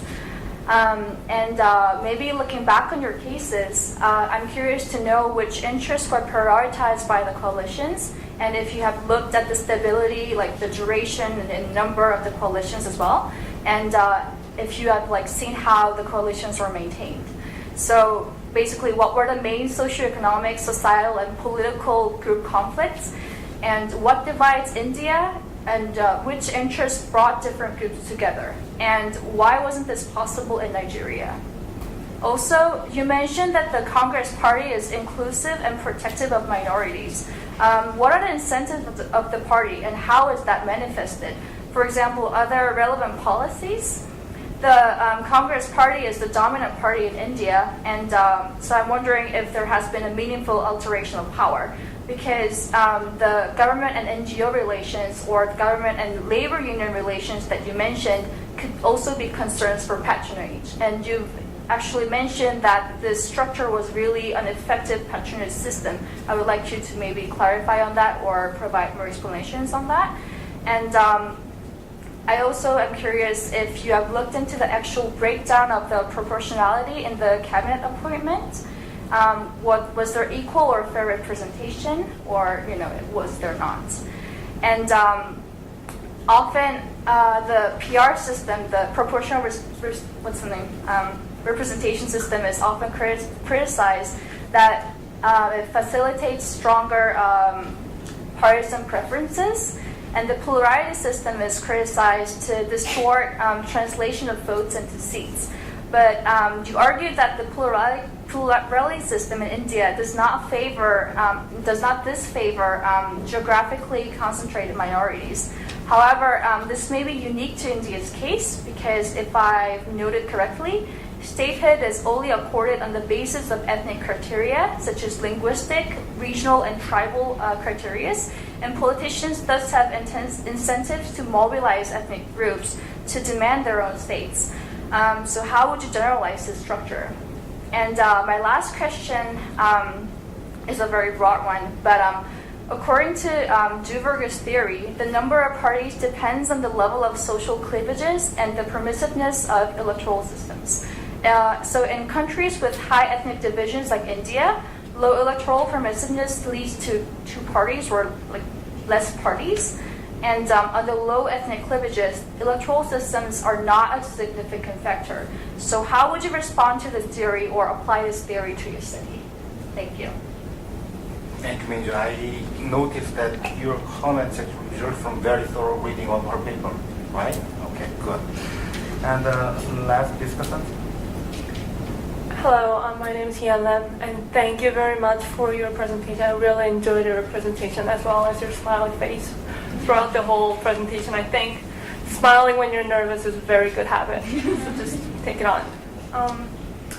I think the paper has a really great and thorough breakdown of the two countries' political mechanisms. But at the same time, that because you're bringing out too many mechanisms and factors of those two political states, I found out that you are like overlooking some of the details of each factor. So sometimes I wonder like how this factor specifically manage conflict well and how conflict is reflected in the new mechanism that you are producing. So, but I'm going to elaborate more on that throughout some comments. So first of all, and this is a minor one, you in the introduction mentioned that the paper is confining the definition of conflict to ethnic conflict, although the ethnic conflict is not very different from the conflicts that is generated. That includes every like economic, social conflicts. So was there any specific reason or motivation that you had to mention or define or confine the definition of conflict into ethnic conflict? Because I don't see any specific different parts of the problems that are arising only from ethnicities. So I was wondering if you could elaborate on more on that. And second point is that, so the overall image that I got from this paper is that it is hard to grasp the concrete idea or the conclusion from the paper other than, so you're just saying that with better democracy, we can manage conflict very well, which will bring about positive outcomes. But I want to see more onto that. So India has better democracy, and Nigeria has less better democracy than India. And we know that. But you're merely saying that with good democracy, you can manage conflict, you can reflect the conflict into a newer mechanism or newer, better democracy. But with less better democracy, you cannot do as well as what India does. So I'd like to hear more on like what why and how each component was a good management system component. For example, you mentioned dual identity versus one identity from each country in cultural or linguistic-wise way. But how and why conflict managed better in those two circumstances? Why dual identity was better than one identity? Second, you also mentioned Nigeria 3 parties and how that was different from India's other kind of party system. But I'd like to hear more like why those factors produce different results regarding managing conflict. My next point is that I was expecting more details on the feedback system because you were emphasizing more on bilateral system, but I feel like there was not sufficient way that you showed how conflict was producing and generating newer mechanism. You're just listing existing mechanisms and how popular, as well as political culture, and how those two different countries have different political culture and existing mechanisms, but you did not actually show how conflict was reflected to each of those two components, because you were mentioning that there were bilateral flows, and then that means that there has to be a flow over going on and on. So I'm expecting more details on that part.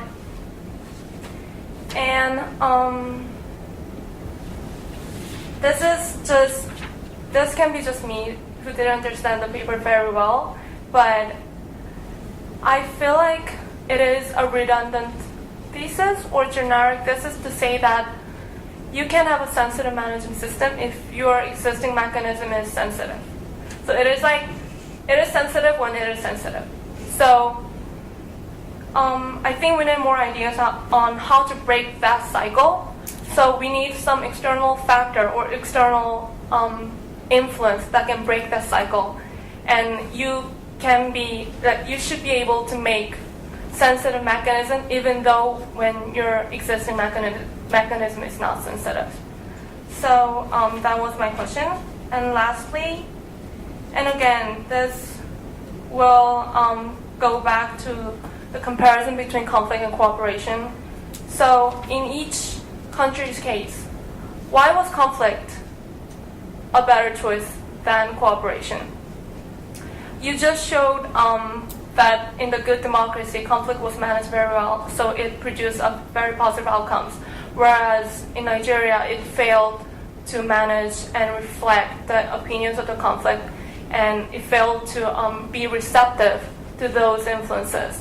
But why was bringing out that into an external social agenda, why was it better, and why was it inevitable? I mean, the conflict is inevitable, but why was it inevitable to bring it out as a political and social issue? Yeah, so that was my question and comment. Thank you. Okay, those are very sensible comments, I think. And I think two paper givers are now ready to respond to discuss the comments, while Huri is responding to the comments from her discussants. Jimmy, you can have time to digest your discussants' comments, all right? Okay. Thank you very much, Mr. Lee and Mr. Hong, for your very insightful comments. Actually rung so many bells in my head because they were actually very similar questions to what I would have asked if I read this paper if it was not mine. So I would really like to address your questions one by one very thoroughly. So for your first question, Mr. Lee, and something that Mr. Hong addressed as well, is this political progress, economic recovery sustainable? And in the midst of these ongoing conflicts, will this really lead to better results? I would say yes and no. It is too early to say that the outlook is positive as of now, but I also did not want to conclude. I didn't want my conclusion to come from an intuitive or a very hopeful, sentiment that people say, "Oh, the Arab Spring will be better." That's why I tried to examine the results in terms of concrete, economic recovery graphs and figures, and I believe that for the time being, at least, there is some change going on, and there is some progress. Like in Tunisia, although conflict has erupted again, on the political level, they have elected a constituent assembly, I believe. So these kinds of maybe minor changes, I believe that it is still for the better. Also, as for the Gulf states, would conflict have been better for these countries? I don't think so, because like Mr. Hong pointed out, I actually thought the economic, I completely agree that the economic status and wealth enjoyed by these countries is actually a very important factor. So because these countries actually, I think, have smaller populations, more wealth, I don't think there is much more incentive for them to engage in conflict with the governments when most of the population is actually quite happy. As for elite pacting as a means of cooperation for the protests and cooperation for transition, I completely agree that it would have been a stronger part of my paper with further research, but unfortunately I'm not a comparative politics concentration actually, so there wasn't enough time for me to perfect my understanding of literature related to comparative democratization, but I think it really does provide a good contrast between protests as conflict and elite pacting as a cooperation. And as for the death toll in Syria, I don't want to sound like a cynic, because 100,000 people dead in conflict with the government is very serious, like I pointed out. It is very serious. However, here in a more hopeful note, if at least the conflict in Syria brought this country to the attention of the international community that something is going on in this country, if this helped them alert the world, maybe there is some, the wills of the people who have died in these conflicts, maybe it has some meaning. As for Mr. Hong's comments about the concept of the keyword, I definitely agree. I used a lot of loaded terms. And about success, I don't think I necessarily coined the term as success and failure, but rather political and economic progress. But I was a little bit careful about choosing my standards. So I mentioned that I tried to use regime changes, political reform, increase in political competition, and increase in civil liberties like freedom of journalists and individual freedom. And economic growth as measures of progress rather than success.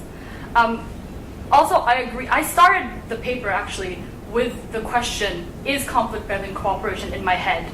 And then realized that I was lacking a systematic answer to when it is better. So in my paper, in the first part, I try to address when under the conditions. And then as for the results, I delve more into, is conflict really better in terms of the results? So I tried to address both in a very short paper, so I understand if you were confused with that.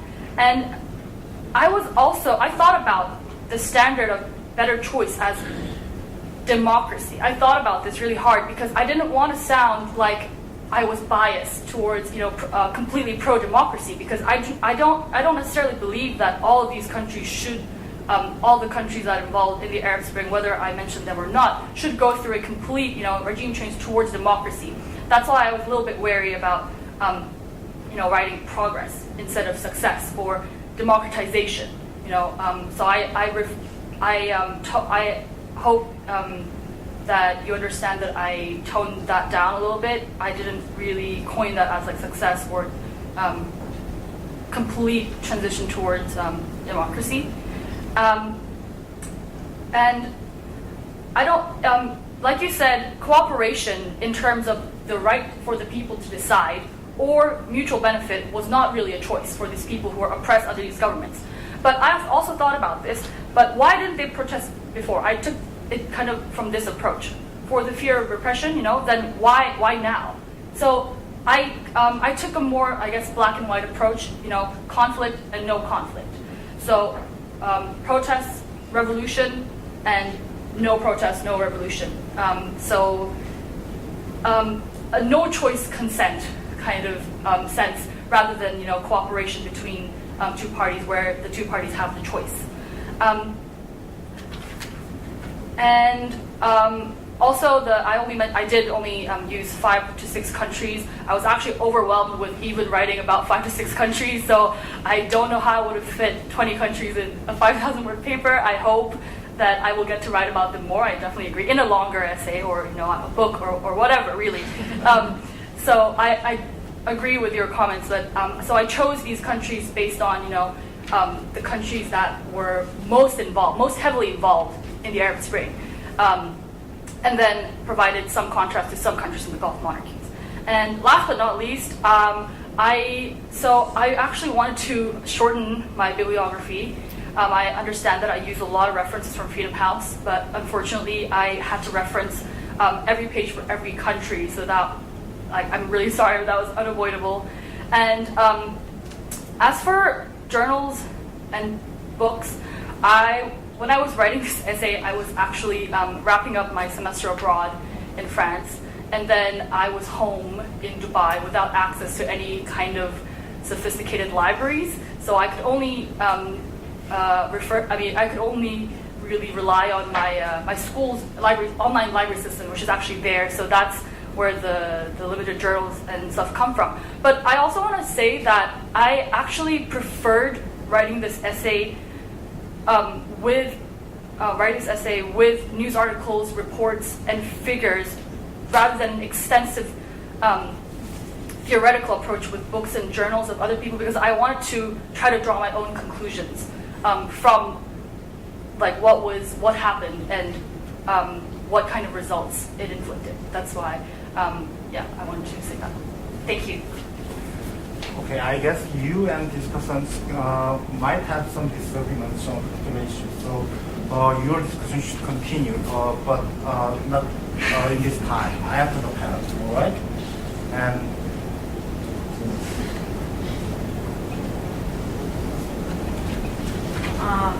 thank you so much for the insightful comments. I'm not sure if I can answer all of the questions, but I'll try my best. Okay, so first... You are nervous, okay? Yes. Don't be nervous. Okay, so you asked that I didn't support my claim that conflict is a creative force. And I thought that cooperation, I should have limited my argument in multinational society in the page 6 of my paper, but I guess that was my mistake. So I believe that cooperation in multinational societies, I think that cooperation involves some kind of reconciliation. So one group has to give away some kind of privilege to another group. So, but conflict in opposition to cooperation, they're thinking about accommodating both groups' interests. So as opposed to cooperation, which involves moderate changes or one group losing to another group, conflict leaders deliberate hard in order to accommodate both groups' interests. So I thought that was creative force, because that creativity comes from deliberating what's the best system for our society. And in terms of deliberation, I want to mention that I'm not saying that one political institution is better than another. It's like presidentialism is not necessarily better than parliamentary system. What is important is that one political institution has to fit with other political institutions in that country. So parliamentary system might be good in India, but not in other countries. So it's hard to generalize. So I'm not recommending one principle to another country, but I'm saying that one country has to find out what's the best combination for their political culture and other institutions that they already have.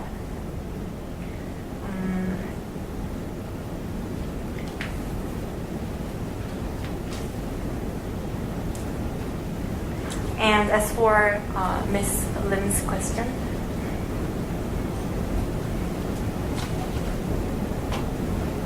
why I limited my definition of conflict into ethnic conflict. So in my first draft, I didn't qualify my terminology, but then after revising my paper, I looked into other theories of conflict management. So first, I started off with consociational theory, but by reading my reviewers' comments, I realized that there are many other theories as well. So when I observed those theories, they all talked about multinational societies and ethnic conflict. And when I think about it, I think ethnicity, although ethnic problems encompass all other elements, I think ethnic problems come first, and then there's linguistic and religious divisions. So that's why I used ethnic conflict. And also, the difference in democracy leads to what's important is not the differing level of democracy, but the differing level of the sensitivity of the conflict management system. And I tried to explain those two in the mechanism and the political culture, and you asked that these are some kind of given variables. So you inherit the existing mechanism, and political culture is ingrained in the society. So does the country like Nigeria, who doesn't have good mechanism and political culture, don't they have hope? I argue that they still have hope, because obviously there's this barrier if you have an inherited war system. But then once you reform the political institutions and try to reduce the corruption and inefficient bureaucracies, you can boost your sensitivity, and once it is boosted, you can compete with other advanced democracies. And also, one hopeful thing is that it is hard to change the political institutions, but political culture, like in Nigeria, there's high support for democracy. I think that offers a possibility and potential for future development. And as for the question, why is dual identity better than a singular identity? That's because in federal countries, one can identify oneself more as, let's say in Indian's case, I'm more Indian than as a state member. But if you have dual identity, you're ready to reconcile conflicts involving people from other states, because that national identity unites you with other members of the country. So I thought that dual identity is more conducive to conflict resolution if that conflicts involve conflicts with members from other states. Thank you. Okay. All right. Before I open up the floor for the discussion, let me point out two common issues in the two papers. One is conceptual issue, and the other is considering alternative arguments and defending their own arguments logically against the potential alternative arguments. Conceptual issue first. Huri's paper used the concept conflicts and whether conflicts is better than cooperation. And one of the designated discussants points out the conflict is somewhat ambiguous in reading Huri's paper. So I think the conceptual issue can be resolved by defining the dependent variable more clearly. So in my reading, your paper has the dependent variable is conflict is better in some respect, mostly three respects. First, political freedom, and second, civil liberties, and third, economic outlook in the near future. So in those three respects, conflicts might be better than cooperation in some cases in the Middle East. So if you define the dependent variable more clearly, and if you classify all Middle Eastern countries into the countries affected by the Arab Spring and the countries not affected by the Arab Spring, then you can measure, not quantitatively, but qualitatively as well. You can measure those three aspects of your dependent variable, whether political freedom and civil liberty and economic outlook really have been improved in the countries affected by Arab Spring. Similar conceptual issue in Jimin's paper. Conflict management mechanism include 6 big things: political party, electoral system, federalism, and executive legislative relations, and cultural autonomy, and civil society. One single notion includes 6 big things, so it's really heavy concept. And it is common critique to the power sharing approach, because constitutionalism or power sharing include too many things. So the literature that you cited in your paper, Philip Roder and Donald Horowitz, highly criticize power sharing or constitutional democracy include everything in the single concept. So if any country has all these 6 positive things, then that country is going to be heaven. No conflict, and people should be happy. Elite behavior is so good, and executive legislative relation is very good for cooperation, and electoral system is good for translating votes to seats fairly, and political culture is very accommodating to different interests and different groups. If all these good things exist, that is heaven. That is the main critique of Philip Roder and Donald Rothschild of the power sharing and constitutional democracies. So because you rely on the literature on power sharing and or power dividing, I think you rely on the same concept, very heavy concept, in a different name, conflict management system. So you need to single out and classify a little further what is the most important in your very heavy concept of the conflict management mechanism in comparing India and Nigeria.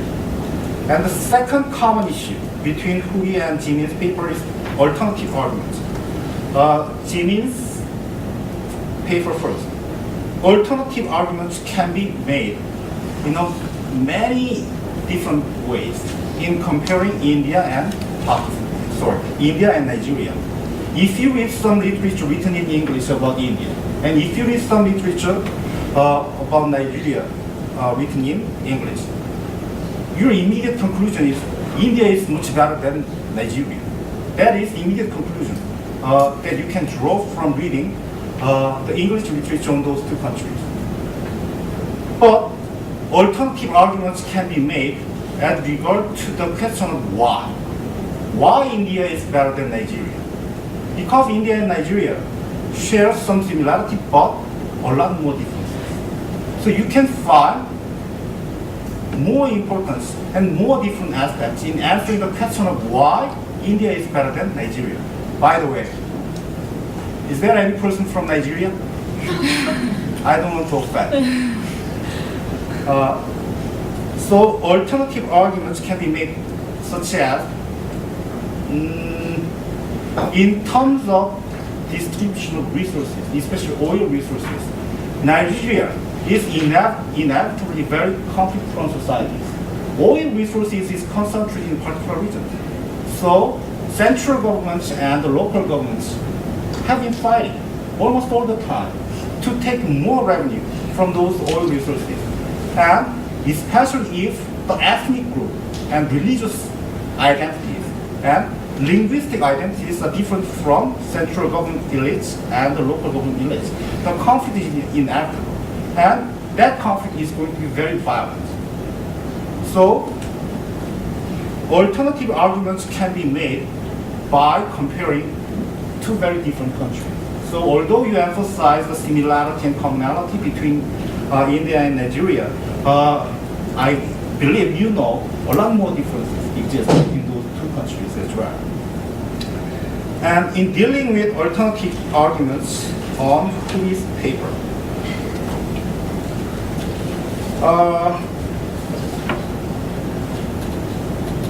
the comments from two designated discussants are very right.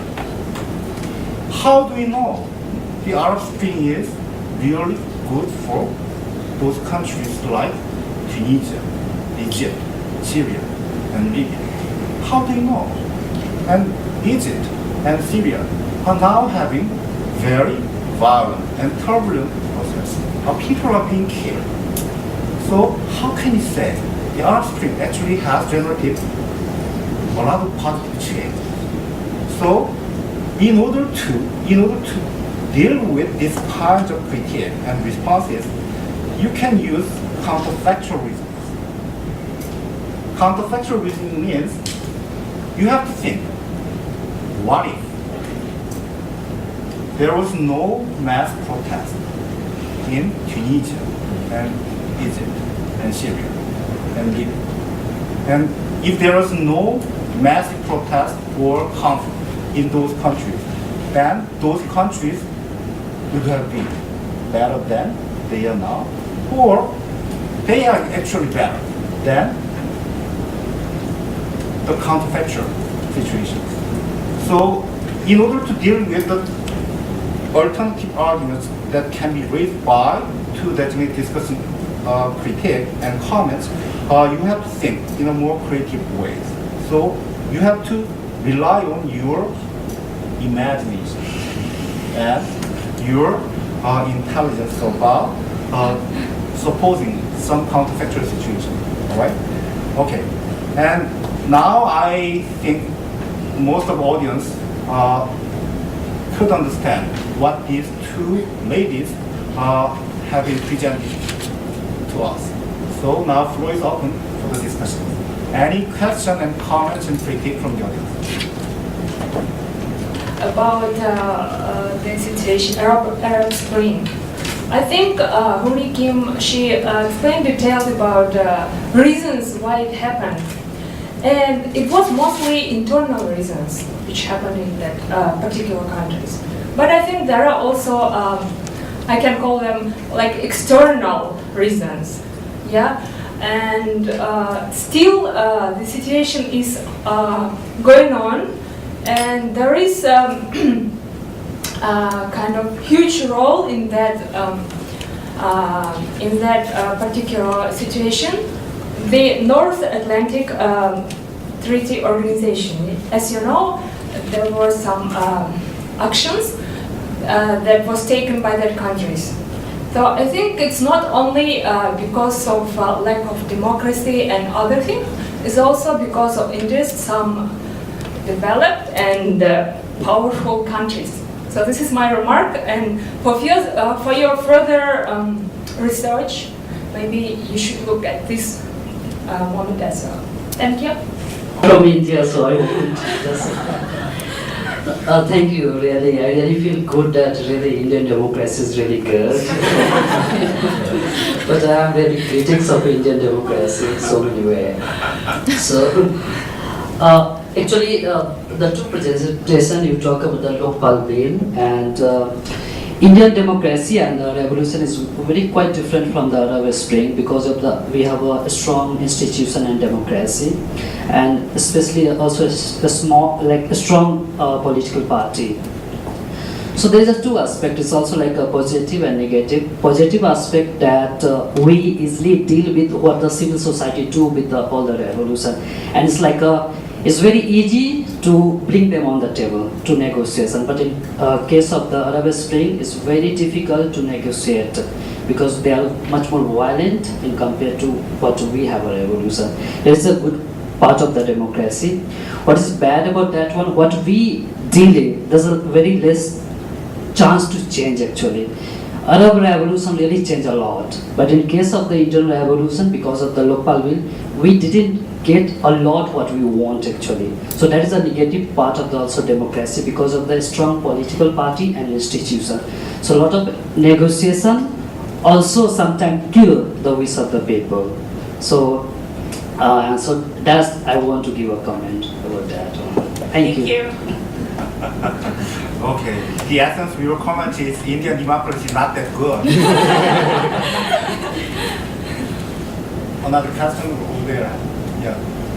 Thanks for the fascinating presentations. I have my questions directed at the first presenter. I would like to hear your thoughts on what you think about the political vacuums that have been created because of the conflicts you have mentioned, and also about the underlying conflicts that have existed within the society, such as social or historical conflicts such as ethnic divisions, religious divisions, or tribal rivalries, which are the moving forces of political system within countries like Libya, Egypt, and Syria and whatnot. And also, you mentioned something about being hopeful about Syria and how the conflict may have raised a flag to the international community. But I would kind of disagree with that because since 2005, the UN has established RGP the responsibility to protect under the World Summit.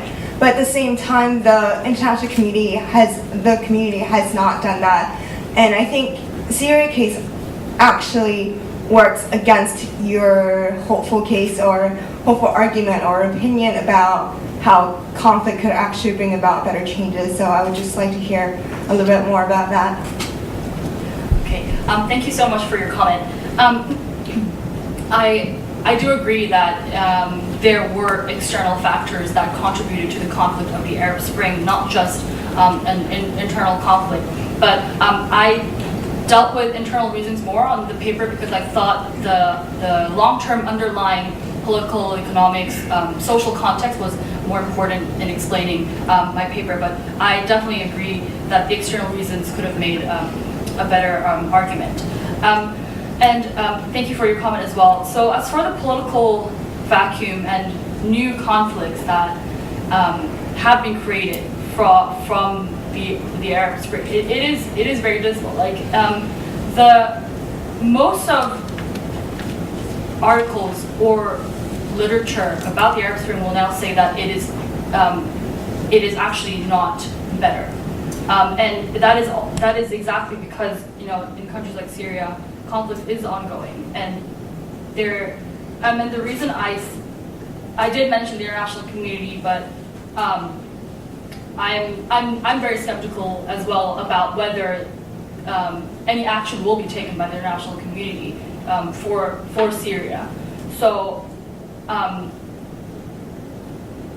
I can't really disagree with that because and in my paper I don't say that there is a drastic improvement in countries like Syria or Egypt anymore because the conflict is ongoing.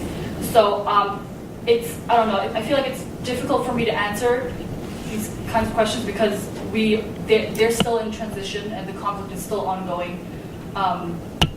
So I guess I'd have to mention again that it comes from a limited time period. You know, it started in 2011 and now we're in 2013. And for any regime to transition, it will take a longer time.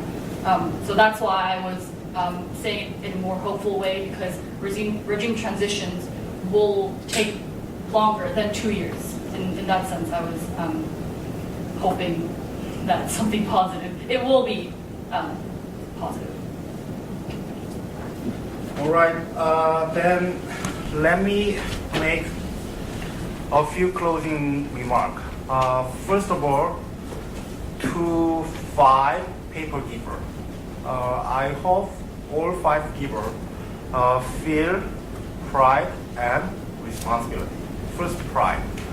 5 papers were selected from very intense competition. If I remember correctly, the initial submission, the number of initial submission was over 70. So 5 ideas. In the initial process, you just submit 300 or 400 paper abstracts. So you just submit your idea, research idea, or your idea for certain arguments related to the end user. So all those 5 papers were selected from very intense competitions. And they wrote first draft a month ago. And they went through intense revision process for the past 1 month. So it is very great achievement from the beginning of the initiating idea, formulating idea, to writing the first draft and revising the first draft up to this point. And I realized that very good progress has been made by all 5 paper givers. So all paper givers deserve feeling pride. And the second responsibility, EPIK Spiders Conference is part of professional training for undergraduate students and students at the master level. One of the essential aspects of professional training is revising your idea and elaborating your idea and sophisticating the logic of your argument. So revision is continuous process of making attractive and compelling idea and arguments and writing a good paper.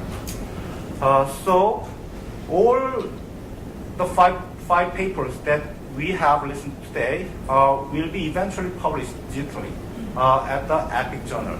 So I hope all 5 paper givers can revise a little bit more before they publish their articles at the EPIK Journals. That is the responsibility that I hope paper givers can take. And second closing remark, it's personal remark, especially to male spider. I realized that today all 5 paper givers are female spider. And no male spider presented the paper this year. Why this is personal remark? Because I have only 2 boys. I think the female spiders have been getting much more beautiful than male spider up to this year. So I asked male spider, please give me some hope in raising 2 boys. The last closing comments is, as the president of EPIK and the former participants of this conference explained at the beginning of this conference, this is great venue to exchange your idea and thoughts and arguments. And it is also great professional training process for people like you. And I know paper giver in the first session is more stressed out and more nervous in presenting their idea and papers in front of this big audience. And I also know discussants as well, very nervous in responding and making constructive comments and some critique to the paper givers. And I guess most of you experience this kind of professional training almost for the first time. And first experience means a lot of things. And it is very good starting point to develop your thinking and your thoughts about how to think logically and critically. So I appreciate all the paper giver and designated discussants to make the conference very enjoyable and very precious learning process, even to me. And all the other participants and attendants in this conference, as I mentioned earlier, a very great tradition the EPIK Spiders have established. Paper givers turned into discussion in the next year. And probably in some years later, paper giver and discussants will be sitting in the audience tables and asking some very sensible question to the paper giver or discussants. So it is very good tradition to be being built. So I guess everyone, and I hope everyone can participate in building this great tradition for the knowledge exchange between very brave and bright students at the undergrad and master level. And thank you for attending this conference this year, not only for paper giver and discussants, for all the audience as well. Thank you very much.